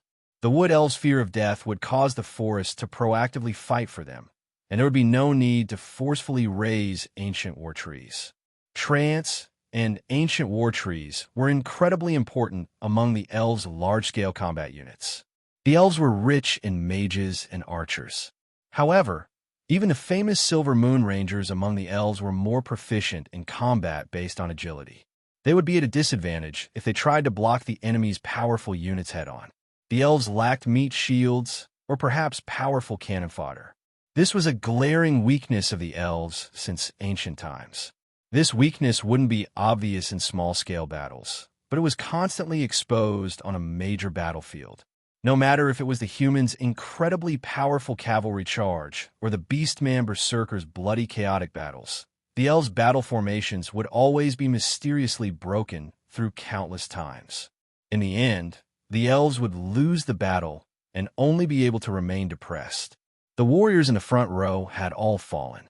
No matter how strong the archers and mages in the back row were, they were just waiting to be harvested. The elves were used to using summoned creatures, vassal species, and treants as meat shields. However, these cannon fodder's combat strength and fighting spirit were truly worrisome. The only reliable treants and ancient war trees required a large amount of resources and time to nurture. Not only would any of them die, they also had the fatal weakness of incredibly slow movement speed. In the past battles, many of the elves' enemies would either change the battlefield or go around the Trent's line of defense, easily ignoring the powerful defense of the ancient war treants.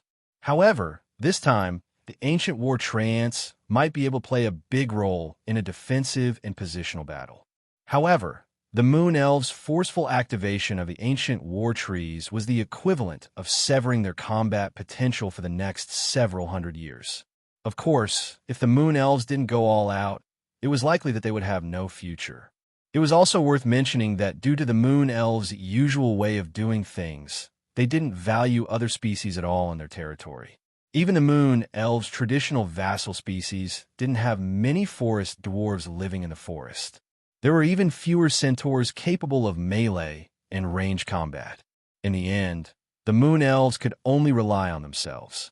If it weren't for the fact that they were in dire straits, the Moon Elves wouldn't have committed such a crime that would definitely offend all drool and the Wood Elves. Suddenly, a mountain wall started trembling as gray dirt fell down like rain. The next instant, that pitch-black mountain wall actually transformed into a black treant covered in dirt. This treant was several hundred meters tall. The moment it appeared and activated its domain, the entire sky was covered in dark clouds as a rainstorm began. Countless raindrops nourished his withered tree trunk, washing away the mud on his body. Dark green sprouts grew at a speed visible to the naked eye. His closed eyes opened, but they were filled with a sorrowful silver light. Wall of Despair? Didn't he receive a fatal injury in the Yongya War more than 100 years ago? Dragonsteel Guardian and Aina's Anchor? Why have they all awakened? Do they not intend to live anymore? As the elder treant let out a sorrowful cry, all the legendary treants woke up from their long slumber to welcome their fates and their end. Drulsar couldn't believe his eyes as he looked at this scene. These weren't treants that had been forcefully awakened. These were treants that had been severely injured in the previous battle. Not even the most outstanding nature priest would be able to heal their injuries. They could only extend their lives through long slumber and wait for a miracle to arrive. But now, all of them were awakened. It was likely that they realized that a miracle hadn't arrived yet, and that the final moment had arrived. The Starfall Forest is completely finished. Several hundred Drool Sar and priestesses surrounded the trance. Green and white light that represented healing kept flashing on the Trent's bodies. However, this would only be able to temporarily extend the Trent's lives. No, the Elders won't be able to stay active for much longer. Could it be that the demon wave is about to arrive? Drool Sar looked up at the sky in disbelief. The darkness of midnight had been shattered, and the moonlight that guided the moon elves forward had been blocked by dark clouds. Countless cracks had appeared in space, and these cracks were constantly spreading. The aura of chaos that brought destruction was already flowing out. A wild wolf came into contact with this aura, and its body distorted as it transformed into a filthy and warty berserk wolf. This berserk wolf directly pounced at its brethren. Even more aura of chaos descended as large numbers of wild beasts transformed into dangerous magical beasts of hell. The information is true. The holy war has begun. Chapter 6:25. Even though dawn was about to arrive, pitch-black clouds still covered the sky. It was as if misfortune was hanging over all the elves' hearts. Rangers' eagle vision and mages' long-range vision spells could see the cracks in the sky so clearly. The aura of chaos flowing out of the cracks caused everyone to instinctively feel nauseous and afraid. The moment the aura of the chaos abyss arrived in this world, it brought a great deal of trouble to the mortal plane's residents. Normally docile domestic pigs were being demonized, but they swiftly transformed into incredibly aggressive demonized wild boars. Large numbers of demonized wild beasts appeared in the suburbs. These wild beasts instinctively attacked living creatures before them, tearing them apart and devouring them, using a strange method to achieve self-evolution. By now, nobody doubted the prophecy of the demon wave's arrival anymore. The eternal sun and moon have been blocked by dark clouds. Countless cracks have appeared in the pitch-black sky. The aura of the wind spirits is filled with the smell of rot and sulfur. Even the clean water in our tanks has become rotten and dirty. Livestock are beginning to demonize. This is exactly the same as the omens of the demon wave recorded in the history books. Venerated Anslow, why do the elves have to suffer so much misfortune? Are we unable to escape from Armageddon? At this point, any lies that could reassure the elves would become meaningless. Even though the elves wouldn't admit that the prophecy was true, some elderly elves among the elves had been lucky enough to survive the previous holy war. They had managed to survive the chaos abyss to this day. How could they not remember the aura of the chaos abyss? These symptoms could all be summed up by the fact that there was a high concentration of chaos abyss pollution. And as the demon wave arrived, this world would soon become even more chaos abyss than the chaos abyss. Although the amount of chaos abyss aura that had accumulated this time couldn't compare to the local aura of the chaos abyss, the quality of the aura was far superior. In the past, existences from the chaos abyss would have to go through a filter net created by the power of order. This would take a lot of time and effort, and the final result would still be a projection. But the current holy war, perhaps it would be more accurate to call it a dimensional war. This was a direct connection between the two dimensions. Any dimension that came into contact with the chaos abyss would be corrupted and transformed into the chaos abyss. This was determined by the very nature of the chaos abyss. This was also the reason why the chaos abyss had gradually become the endless chaos abyss. Meanwhile, the mortal plane He represented the origin of order and chaos. It was the most important battlefield for the two major origin powers. Every time the chaos abyss connected with the mortal plane, not only would it be a disaster for the mortal plane, it would also be a disaster for the chaos abyss. The entire chaos abyss was like a bloodthirsty beast that had smelled its prey. It was squirming, roaring, and desperately absorbing the fragrance of the mortal plane. Under its control, a tremendous amount of Chaos Abyss aura accumulated in the mortal plane's entrance. In fact, the aura had already broken through the mortal plane's limits and reached the mortal plane on the other side. To abyssal creatures, abyssal aura was naturally a good thing. It was a reward from the will of the abyss, and after absorbing it, they would become even more powerful. However, an appropriate amount of hormone nourishment was nourishment and food. If it was too much to be absorbed, it would be poison. Currently, countless Chaos Abyss species, demons, and devils in the snowy forest area of the 7th level of the Chaos Abyss had been surrounded by abyssal aura. They were twisting and rolling on the ground in pain, but they were also laughing maniacally in delight, as if they had gotten a great deal. Some small demons were unable to withstand the abyssal aura and directly changed their forms. Small demons that had originally been around 1 meter tall twisted and transformed into large demons that were over 3 meters tall. However, their bodies were torn apart and blood kept flowing out. Yet, they didn't feel any pain at all. Their eyes rolled back into their heads as they drooled and crawled on all fours like wild dogs, roaring in the direction of the unknown dimensional door. These were Chaos War slaves, failures that were unable to withstand the power of chaos. Once the dimensional door connecting the Chaos Abyss and the mortal plane opened, these Chaos War slaves would become the first wave of cannon fodder for the demon wave. Their overly strengthened physical bodies would be quite unstable. However, their abundant mana would allow them to detonate themselves at any moment. There was a tremendous number of these Chaos War slaves, and if they met any obstacles, they would use their very lives to destroy everything in front of them. Meanwhile, the victors who successfully ascended through the power of chaos wouldn't be able to leave this place so easily. They were bound by the will of the Chaos Abyss and would also become the vanguard of the Chaos Abyss.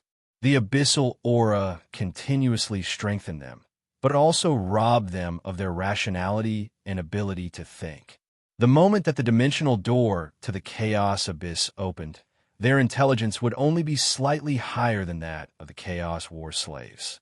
However, unlike the defeated Chaos War slaves who were destined to become expendable in battle, as long as they were able to survive the first demon wave, it would be possible for them to regain their rationality. In fact, in all the previous holy wars, there were even many powerful demons that reached a bottleneck or were nearing the end of their lifespans. However, they had gambled with their lives on the line and finally succeeded in ascending to become Chaos Lords. The powerful demons that were doing quite well wouldn't approach the mortal plane during this period of time. That would be the equivalent of voluntarily choosing to become cannon fodder. As long as they were close enough, even Chaos Lords would be unable to resist the will of the Chaos Abyss's forceful recruitment. And even if these demons increased their power, it would be even more dangerous if their rationality was weakened. If they wanted to enter the mortal plane to enjoy slaughter and flesh, they could simply wait until the first demon wave ended. Of course, since there were rules, there would definitely be loopholes. Many demons were actively absorbing the aura of the Chaos Abyss in the 7th level snow forest region in order to increase their own power. Perhaps they wouldn't be able to absorb much of the aura of the Chaos Abyss, but it would be worth it if they could avoid getting involved in the first demon wave, which was the most dangerous. But even if they were only stealing some leftover resources, they would still have to constantly retreat, and they wouldn't be able to steal for long. That was because as time passed, the chaotic region of the Chaos Abyss would constantly expand. Soon, it would spread from the snow forest region to the entire 7th level of the Chaos Abyss. And this wasn't even the end. The nearby 6th and 8th levels would automatically connect with the 7th level, forming an entire dimension. This would become the first demon wave's soldier region. Later on, all life in these dimensions would become members of the first demon wave, and this entire dimension would be directly connected, or perhaps it would be more accurate to say that it was directly connected to the mortal plane. When the Holy War ended, it would be impossible for anyone to return to the Chaos Abyss. The next step would only be activated when the will of the Chaos Abyss and its aura completely covered the entire dimension. At that time, not a single place in the entire Chaos Abyss would be safe. The Chaos Abyss was greedy. It wouldn't believe that this would be enough to invade the entire mortal plane. It would continuously connect with other Chaos Abyss dimensions and have them become new soldiers until the first demon wave ended. The number of levels in the Chaos Abyss was only a special concept in terms of space. The Chaos Abyss wouldn't only choose the nearest level. This was another type of lucky draw. Whichever dimension was chosen would be required to enter the Chaos Abyss. The victors and survivors would receive blessings from the Chaos Abyss, and perhaps the Chaos Abyss did indeed have its own will. Usually, the dimensions that were chosen would be large-scale dimensions with extremely high populations. And when the dimensional door to the mortal plane was opened, the ordinary citizens and imps there would all lose their reason and become cannon fodder. It would be impossible to calculate how many of them would become cannon fodder. This was also the foundational reason why the first demon wave would be nearly impossible to stop. No matter how powerful the country on the other side of the dimensional door was, the first demon wave would destroy that country. That was because the first demon wave would contain all the power of several Chaos Abyss dimensions before they were destroyed. The bloodthirsty residents of the Chaos Abyss would destroy everything in front of them like maniacs. Countless powerful empires in history have been destroyed by the first demon wave. Every single demon wave would be fatal. If the first demon wave was a berserk beast horde that relied purely on instinct to kill, then it would be easier to deal with. Forbidden spells and traps will be able to clear out a large number of cannon fodder. However, there was a black giant sitting cross-legged outside the dimensional door. His obsidian greatsword was still dripping with silver-white god's blood. He was the commander of the first demon wave, Donades. The Chaos War God was the controller of the first demon wave. Nobody knew how he was able to do this, but he was indeed able to maintain his reason in the first demon wave. He was also able to calmly command the wave of destruction to destroy everything in front of him. In the past, the Chaos War God would always have a large group of Valkyrie guard around him. These guards would become frontline commanders under Donades' protection in the first demon wave, helping to take on the responsibility of commanding the first demon wave. Unfortunately, this time, Donades would probably be a lone commander. An army with or without a basic commander would be completely different. From a certain standpoint, losing all of the Valkyrie guards in the Hades would indeed be a tremendous loss for the Chaos Abyss. In fact, it would be no less than losing a main god. Currently, the Chaos War God had his eyes closed. He appeared as if he were a gigantic bronze statue in hibernation. He seemed to be in a deep sleep.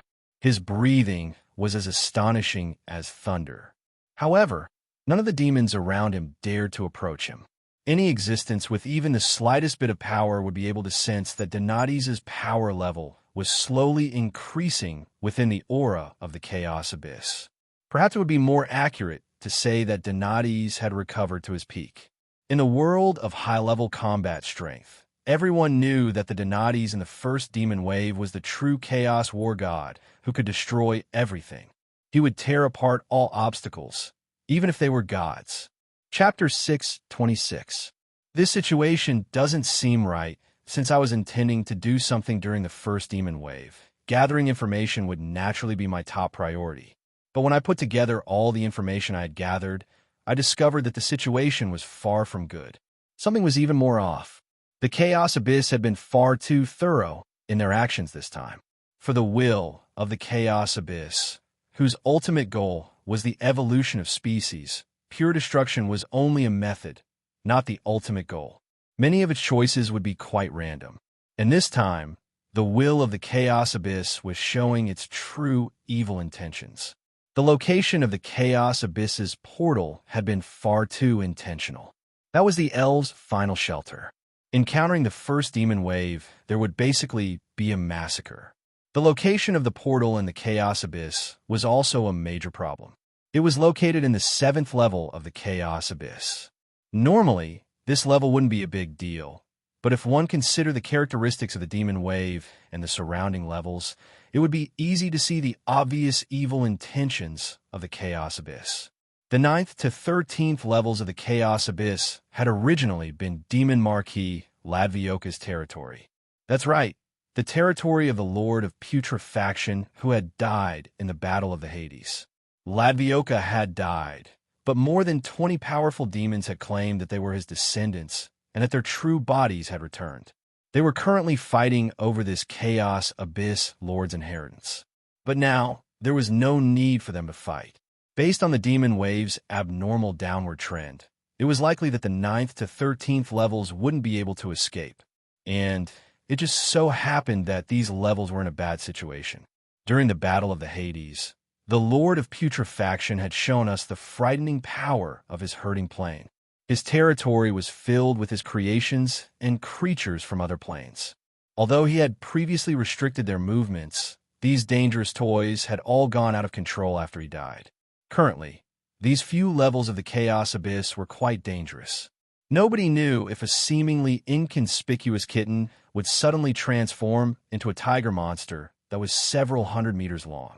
And it just so happened that Ladvioka liked to give dangerous creatures the appearance of being cute and harmless.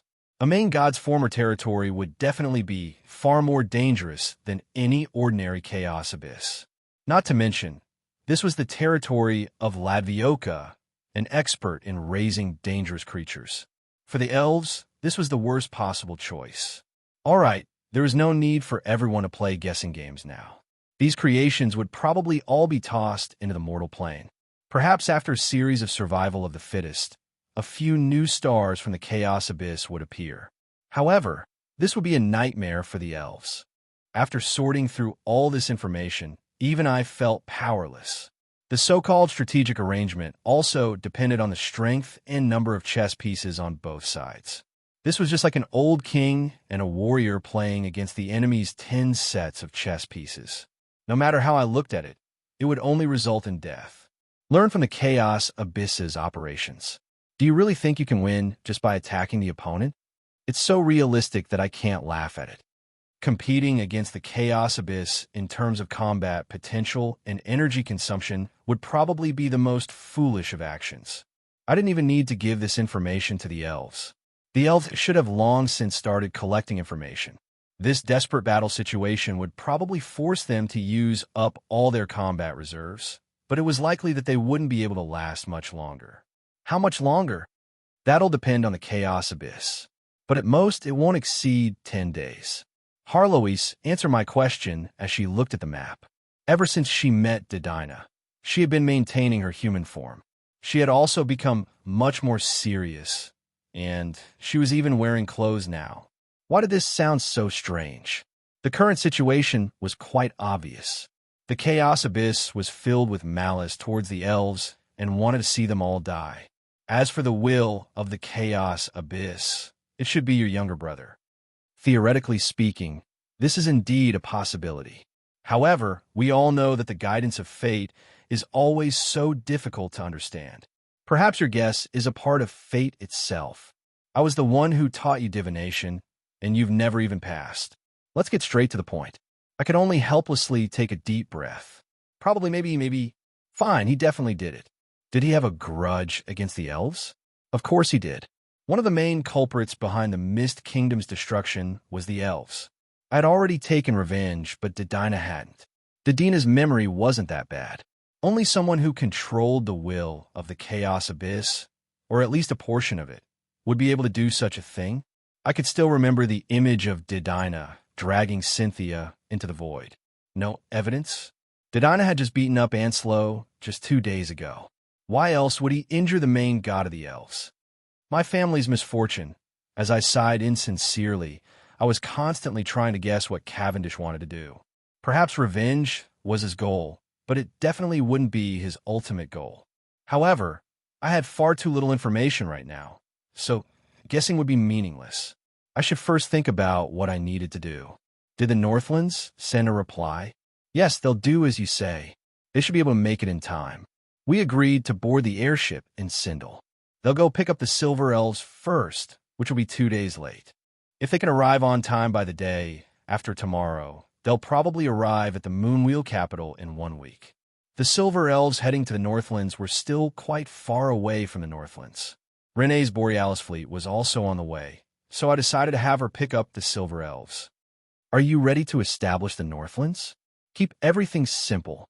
We'll hold the coronation ceremony as soon as we arrive in Sindel. Diana, Victoria, Swana, and Kelly are all on the way there. I nodded. It would seem that my plan was progressing quite smoothly. By the time we arrived in the small city of Sindel, all 4 superior elf species would be represented. This coronation ceremony wouldn't be too casual. Harloise, you're already prepared to become Elven Empress? Why are you so calm?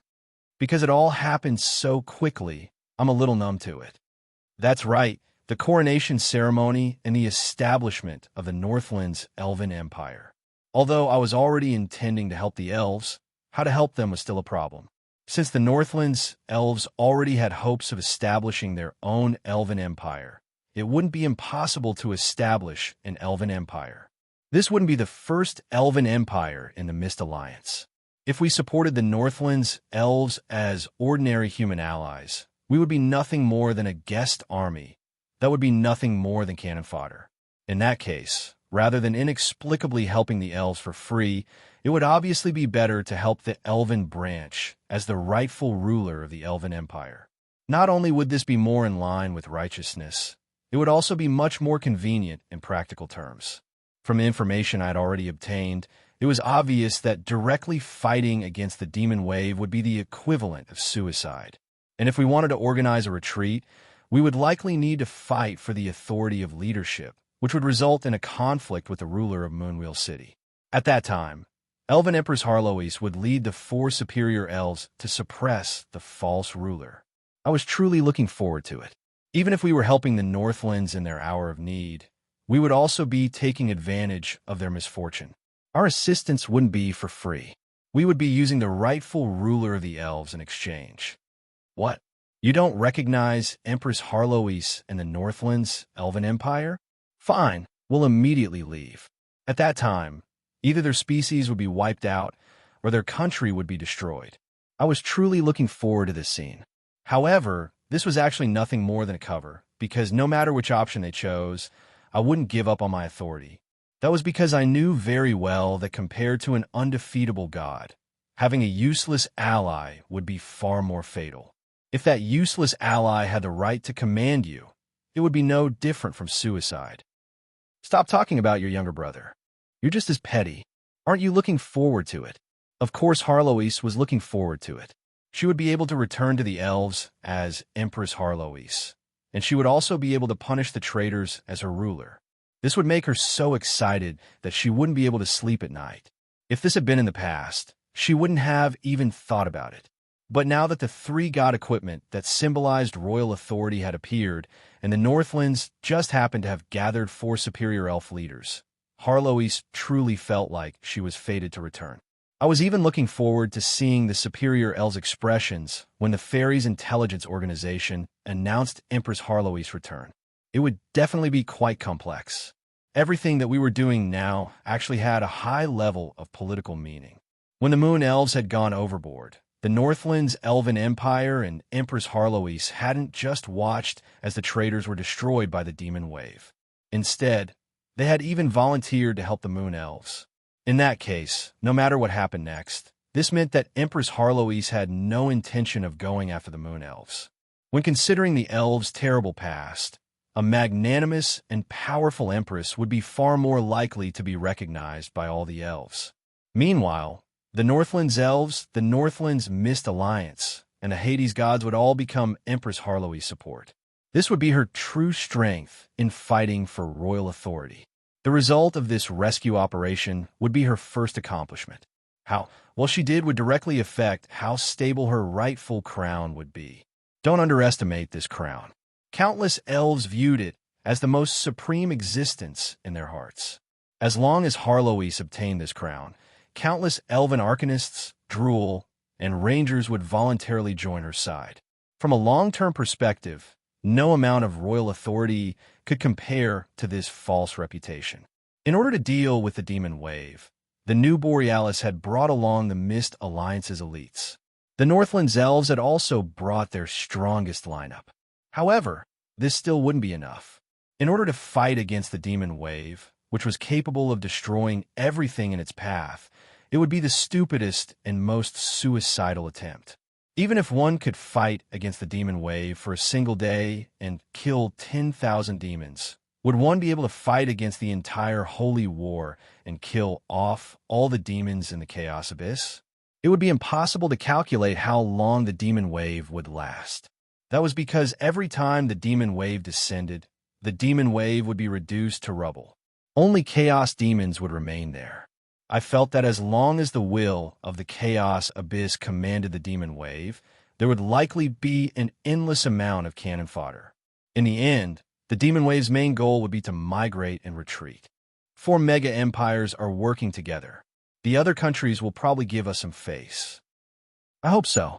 Not only was Harlois uncertain, there were some things that even I wasn't sure about. The Mist Alliance, Bardi Empire, Ottoman Empire, and Mage Country had all sent a joint request for the elves' human neighbors to open up their borders for refugees to pass through. However, there had been no response yet. If this was a time of peace, a joint request from these 4 major empires would definitely be quite powerful. But now that the demon wave was about to arrive, if all the elves ran away, wouldn't the human neighbors be the ones to take the brunt of the disaster? Open up their borders? Would the demon wave be far behind if the refugees arrived? Using the elves to exhaust the demon wave as much as possible would be the most beneficial choice for the humans.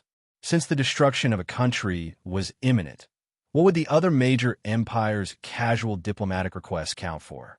If it weren't for the fact that they were giving me and the Mist Alliance face, the 3 major empires wouldn't have sent such a request. That was why I didn't wait too long. I was also preparing my other backup plans. I hope that we can make it in time. I'm afraid that it'll be quite difficult. Honestly, I'm so sorry. Marguerite seemed rather embarrassed as she said this.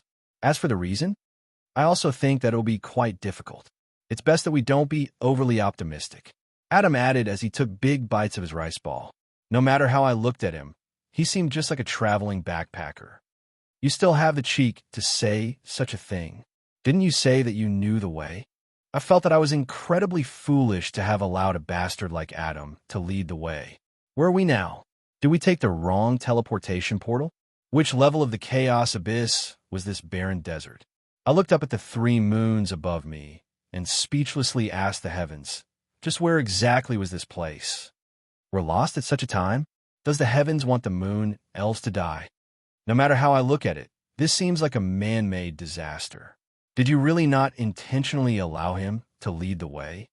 Didina, who had followed me here, was already showing me her evil intentions. Harlois was viciously glaring at me as if she was grinding her teeth. If it wasn't for the fact that she cared about her image, she would have likely bitten me already. I wanted to cry, but no tears would come out. Since I had already confirmed the plan, what was the point of me making a fuss? I really hadn't intended on scamming anyone this time. It was just that Adam was far too confident in his ability to say that he knew the shortcut. Forget it, I'll lead the way. Our Chaos Abyss guide was finally useful. Chapter 6:27. The 8th year of the FT Dawn era would be recorded as the year of bloodshed. That was because this was the year that the final holy war began. The following days were destined to be filled with rivers of blood. Currently, I was in an excellent mood as I looked at the bright sunlight. With Didina's guidance, we finally arrived at the rendezvous location. Of course, this wasn't the reason why I was in such a good mood. You must be in a good mood to be able to get rid of Eliza, right? Nonsense, I'm actually quite sad. Saying that while smiling isn't convincing at all. I need to tell her. Harlois, it's great that Father's here, isn't it? How much money will the fairies pay for this explosive information? After a short period of silence, we came to an agreement. The silly cat and I understood each other. Why do people have to hurt each other? The world must be filled with love. We nodded and came to an agreement, and everything was gone with the wind. Fine then, to be more reasonable, it would be better if we didn't all die together. That's right, Eliza had already helplessly left the team. We were using a teleportation portal to the mortal plane. As a demon lord, It would be impossible for her to leave, so she could only temporarily stay in the Chaos Abyss. Regrettably, but happily, this was indeed only temporary. When the demon wave arrived, the mortal plane would be directly connected to the Chaos Abyss. Even Donades would be able to jump out from the Chaos Abyss, let alone Eliza. I also casually gave Eliza some missions to make things difficult for our enemies. However, what was surprising was that Didina, who was also a demon lord, was actually able to easily teleport through the dimensional door. It was as if she didn't care about the dimensional laws at all. Don't be so surprised. Succubi don't have much strength. I'm probably weaker than even a myth superior elf, nor am I some demon noble. Why would she stop me? Actually, I wasn't the only one who was surprised. Adam, Marguerite, and even Harloise herself were all looking at Didina in astonishment. According to their estimations, since Didina was the immemorial elf emperor, just her inherited memories and knowledge, along with the passage of so many years, should have been more than enough for her to reach the peak of power. He is him, and I am me. Everyone chooses a different way of life. I think it's good now. At least the legendary demons I heard about have fallen, and I don't have to fight.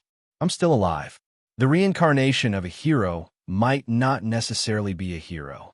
The reincarnation of a wise and far-sighted saint might also be a butcher. The reincarnation of the reincarnation and reincarnation were two completely different individuals. Logically speaking, this was correct, but I still felt that something was off. Since he was living in the Chaos Abyss, he should have understood the law of the jungle. Succubi were treasures to other species, but to the powerful demons who thought with their muscles, succubi were useless subordinates. Living under someone else's roof and borrowing someone else's power wouldn't be a long-term solution. Who knew when you would meet an idiot who would kill you in order to become famous? Didina didn't seem like such an idiot. Moreover, as long as she absorbed the magic knowledge in her memories, she would be able to become a powerhouse. Her identity as a succubus would not restrict her from practicing magic. I looked over at her, but Harloise shook her head. It wasn't that she didn't know, but rather that she knew what was going on and didn't want me to continue asking. I could only helplessly shrug my shoulders as I inwardly sighed. Ever since Harloise met Didina, she had stopped using her cat form. And if she truly became the Empress, it was likely that her cat form would no longer exist. That won't happen. Even you're capable of leaving everything to me. I can do the same. That might not necessarily be the case. I don't have any official status right now. How could the Empress of a country leave just like that? TSK, what Empress? There's only one gold elf left, and all the superior elves are below me. No matter what I do, I'll still be the symbolic elven Empress. Even if I'm not a puppet, I'll still be nothing more than a flower vase. How boring. I could just leave a clone in the royal palace. Don't even think about getting rid of me. The silly cat suddenly leaned over to me. She was currently 2 heads taller than me, and her exquisite golden crown gave off an air of nobility. Her dress was extravagant, and her golden proportions made her look very feminine. Her blonde hair even had the fragrance of laurel. Cough. Harloise, could you tell me about the latest situation with the elves? I'd like to know which elders are still alive. Perhaps they'll be able to help.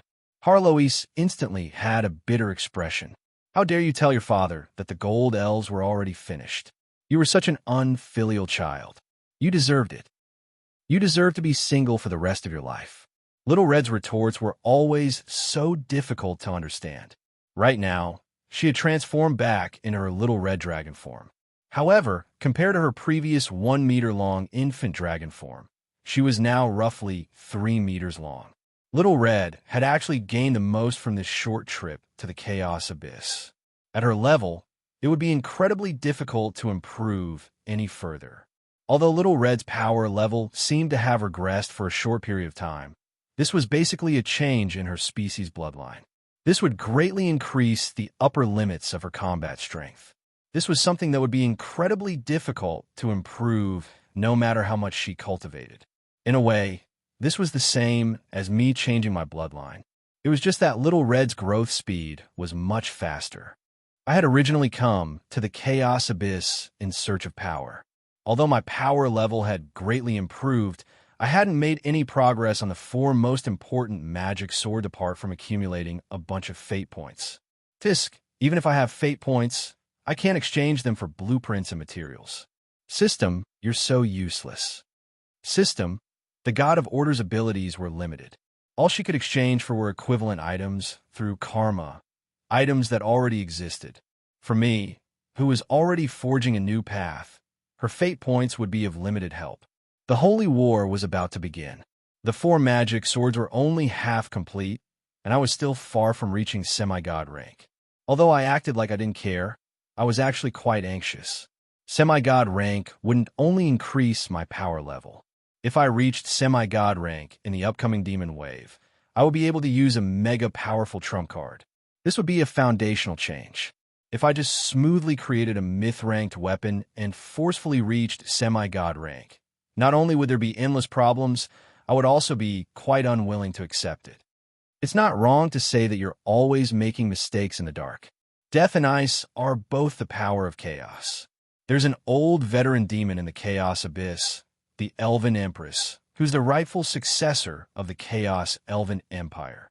She's the one who taught elemental magic to the humans. Why don't you ask her instead of me? Indeed, Harloise hadn't even reached adulthood when she died.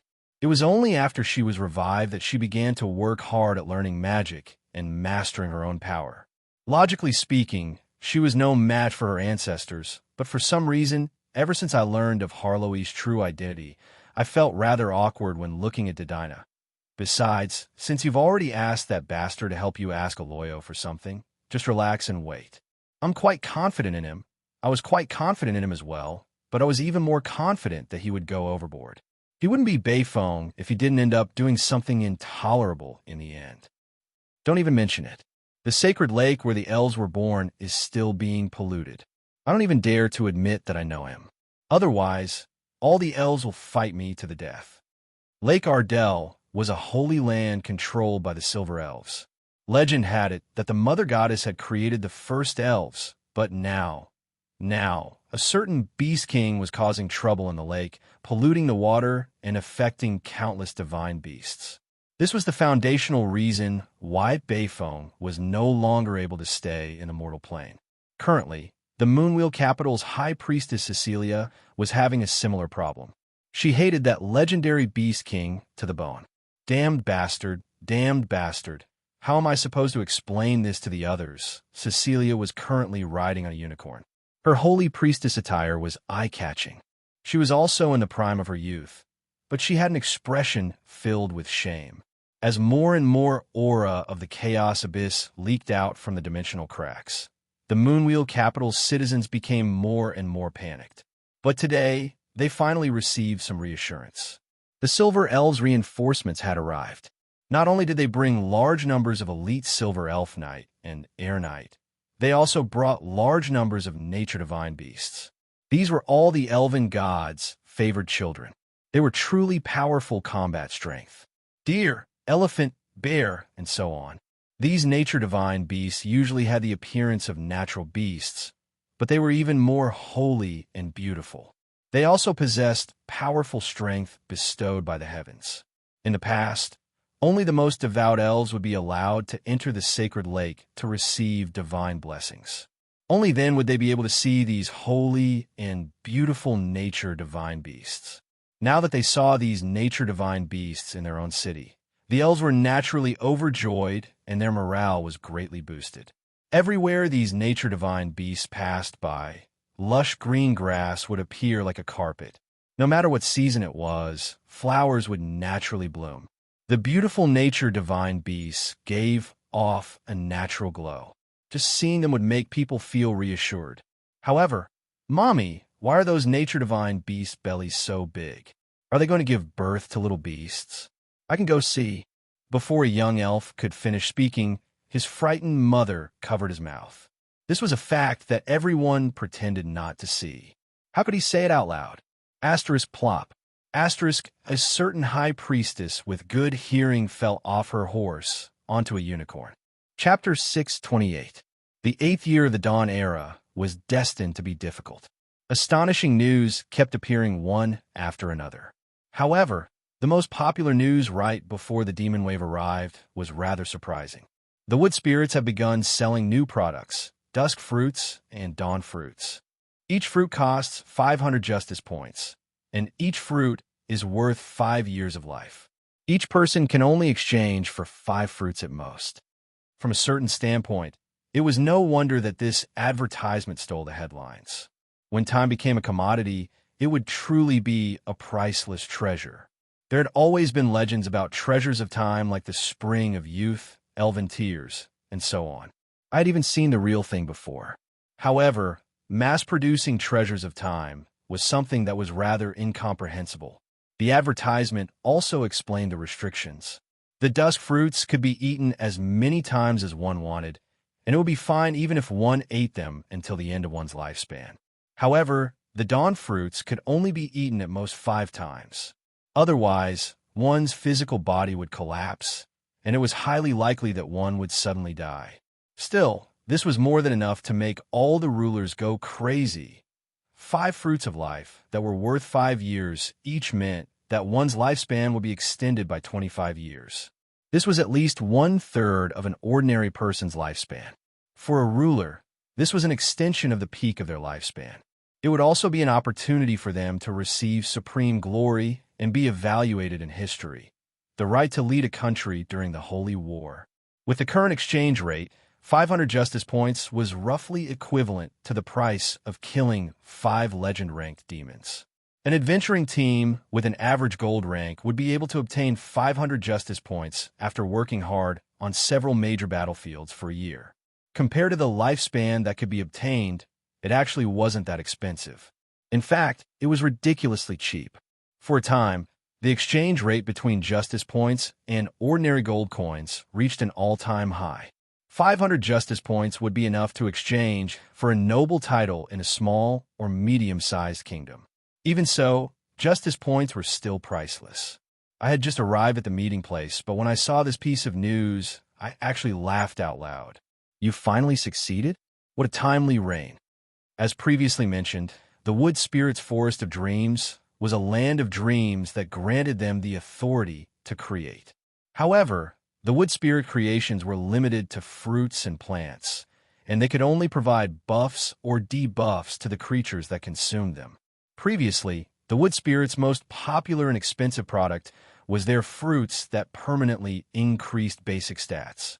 Due to certain reasons, I had long since asked Amelia to research fruits that could change a species' age.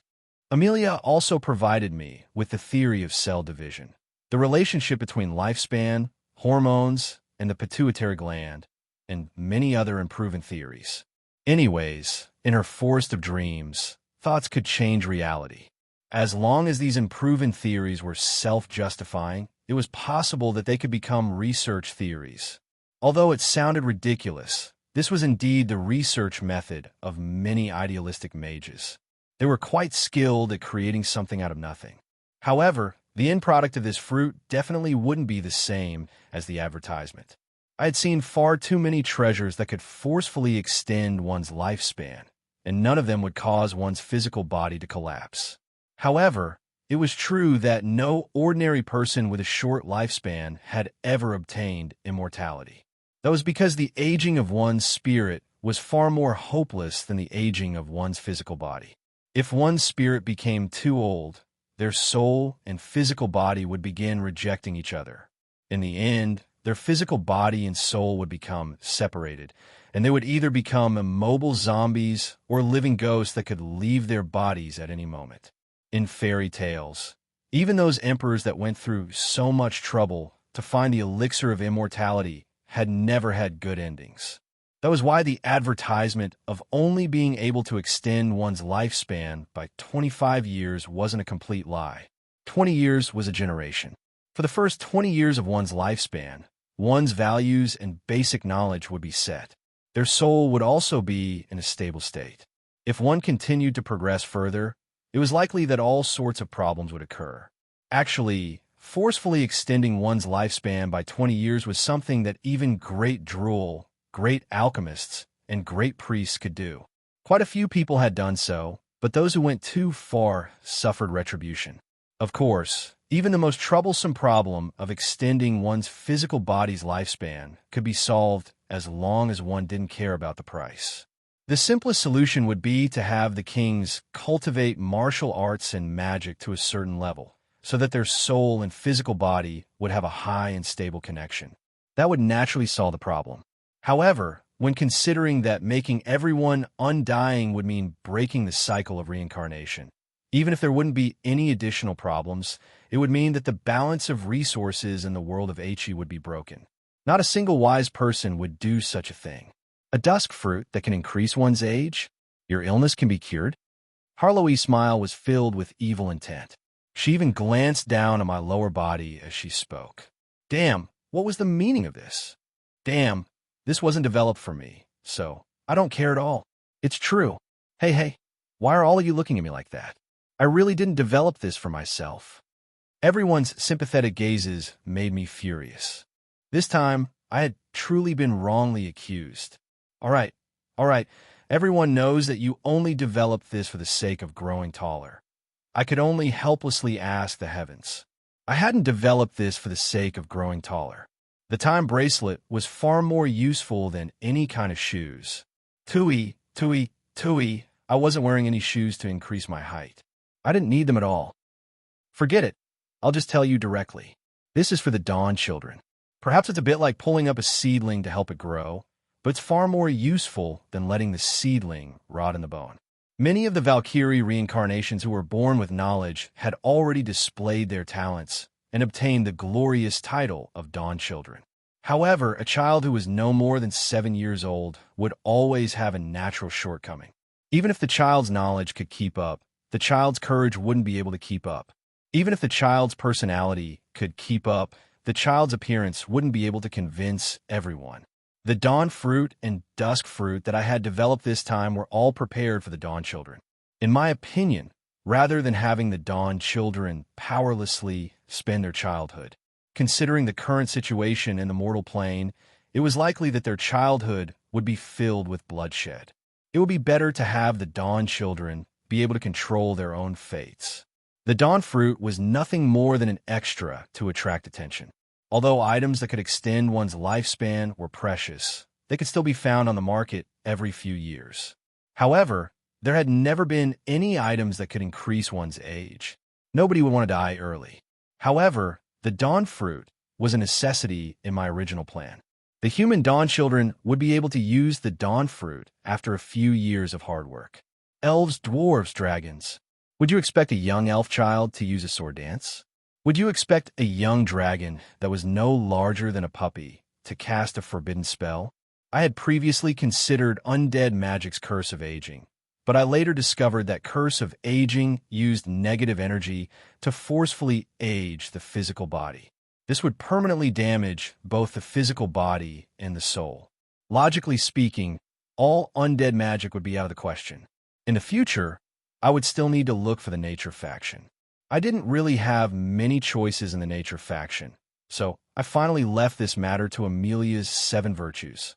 The last time I met her, I even asked her about it, but she didn't have any information. It seemed that she had just recently made a breakthrough in this technology. Roland only found out much later that Amelia had only thought of this because of his reminder and then successfully developed the Dawn fruit. Right? Lend me some of your justice points. I'm going to get some fruits. Little Red wasn't the one who spoke to me. She had a delighted expression as if she couldn't wait any longer. I suddenly felt like the heavens were rather unfair. Why was it that every time I plotted something, Little Red would always be the one to benefit? But then, she had a bitter expression. Although justice points couldn't be used to exchange, she could exchange them for items that others could use. Unfortunately, she had just learned that we didn't have any justice points left at all. You've all exchanged books. This was Marguerite. The gods' library had attracted countless mages. That was a true bottomless pit. The ancient secrets of magic had drained even the scholars' wallets dry. I've eaten, drunk, and played. I still have 7 justice points here. Which one of you wants? We ignored Adam's words. Not a single one of us had any hopes for him. This wasn't only because of his personality of casually spending money. The more direct reason was that Marguerite would probably clean out his wallet the moment it was full. Little Red herself didn't know what to say either. She didn't even go out to kill monsters to save up justice points. How could a proud dragon go out to work? Finally, Little Red's gaze landed on me. Considering how often I met enemies and how much I had accumulated in the past, it was highly likely that I still had justice points on me. I proudly raised my head and smiled. I do indeed have more than 2,000 justice points, but I'm going to buy some height shoes. I don't even have enough for myself. I then laughed out loud in delight. Who asked you to laugh at me? Little Red, did you really think that I've forgotten how you laughed at me back in the day? I hadn't laughed enough yet, so don't even think about returning to normal. The evil dragon bared her teeth and spat out flames from her throat. She seemed to be threatening me, as if she was considering robbing me. However, I fearlessly used my trump card. Besides, one fruit takes 5 years to mature. Dragons take much longer to mature than 200-year-old elves. The stronger a dragon is, the slower they mature. If I did some quick calculations, you probably wouldn't be able to afford it even if I sold you. You'd be better off eating more justice points and growing faster. All right, then. A system notification appeared. Little Red was currently taking a deep breath. Hurry and hide. Hurry and hide. Was she going to be spat at for telling the truth in this day and age? Wait a moment. I have an idea. We can rob. That's right. You can definitely rob other dragons. Considering how powerful dragons were, it would definitely be quite easy to earn justice points.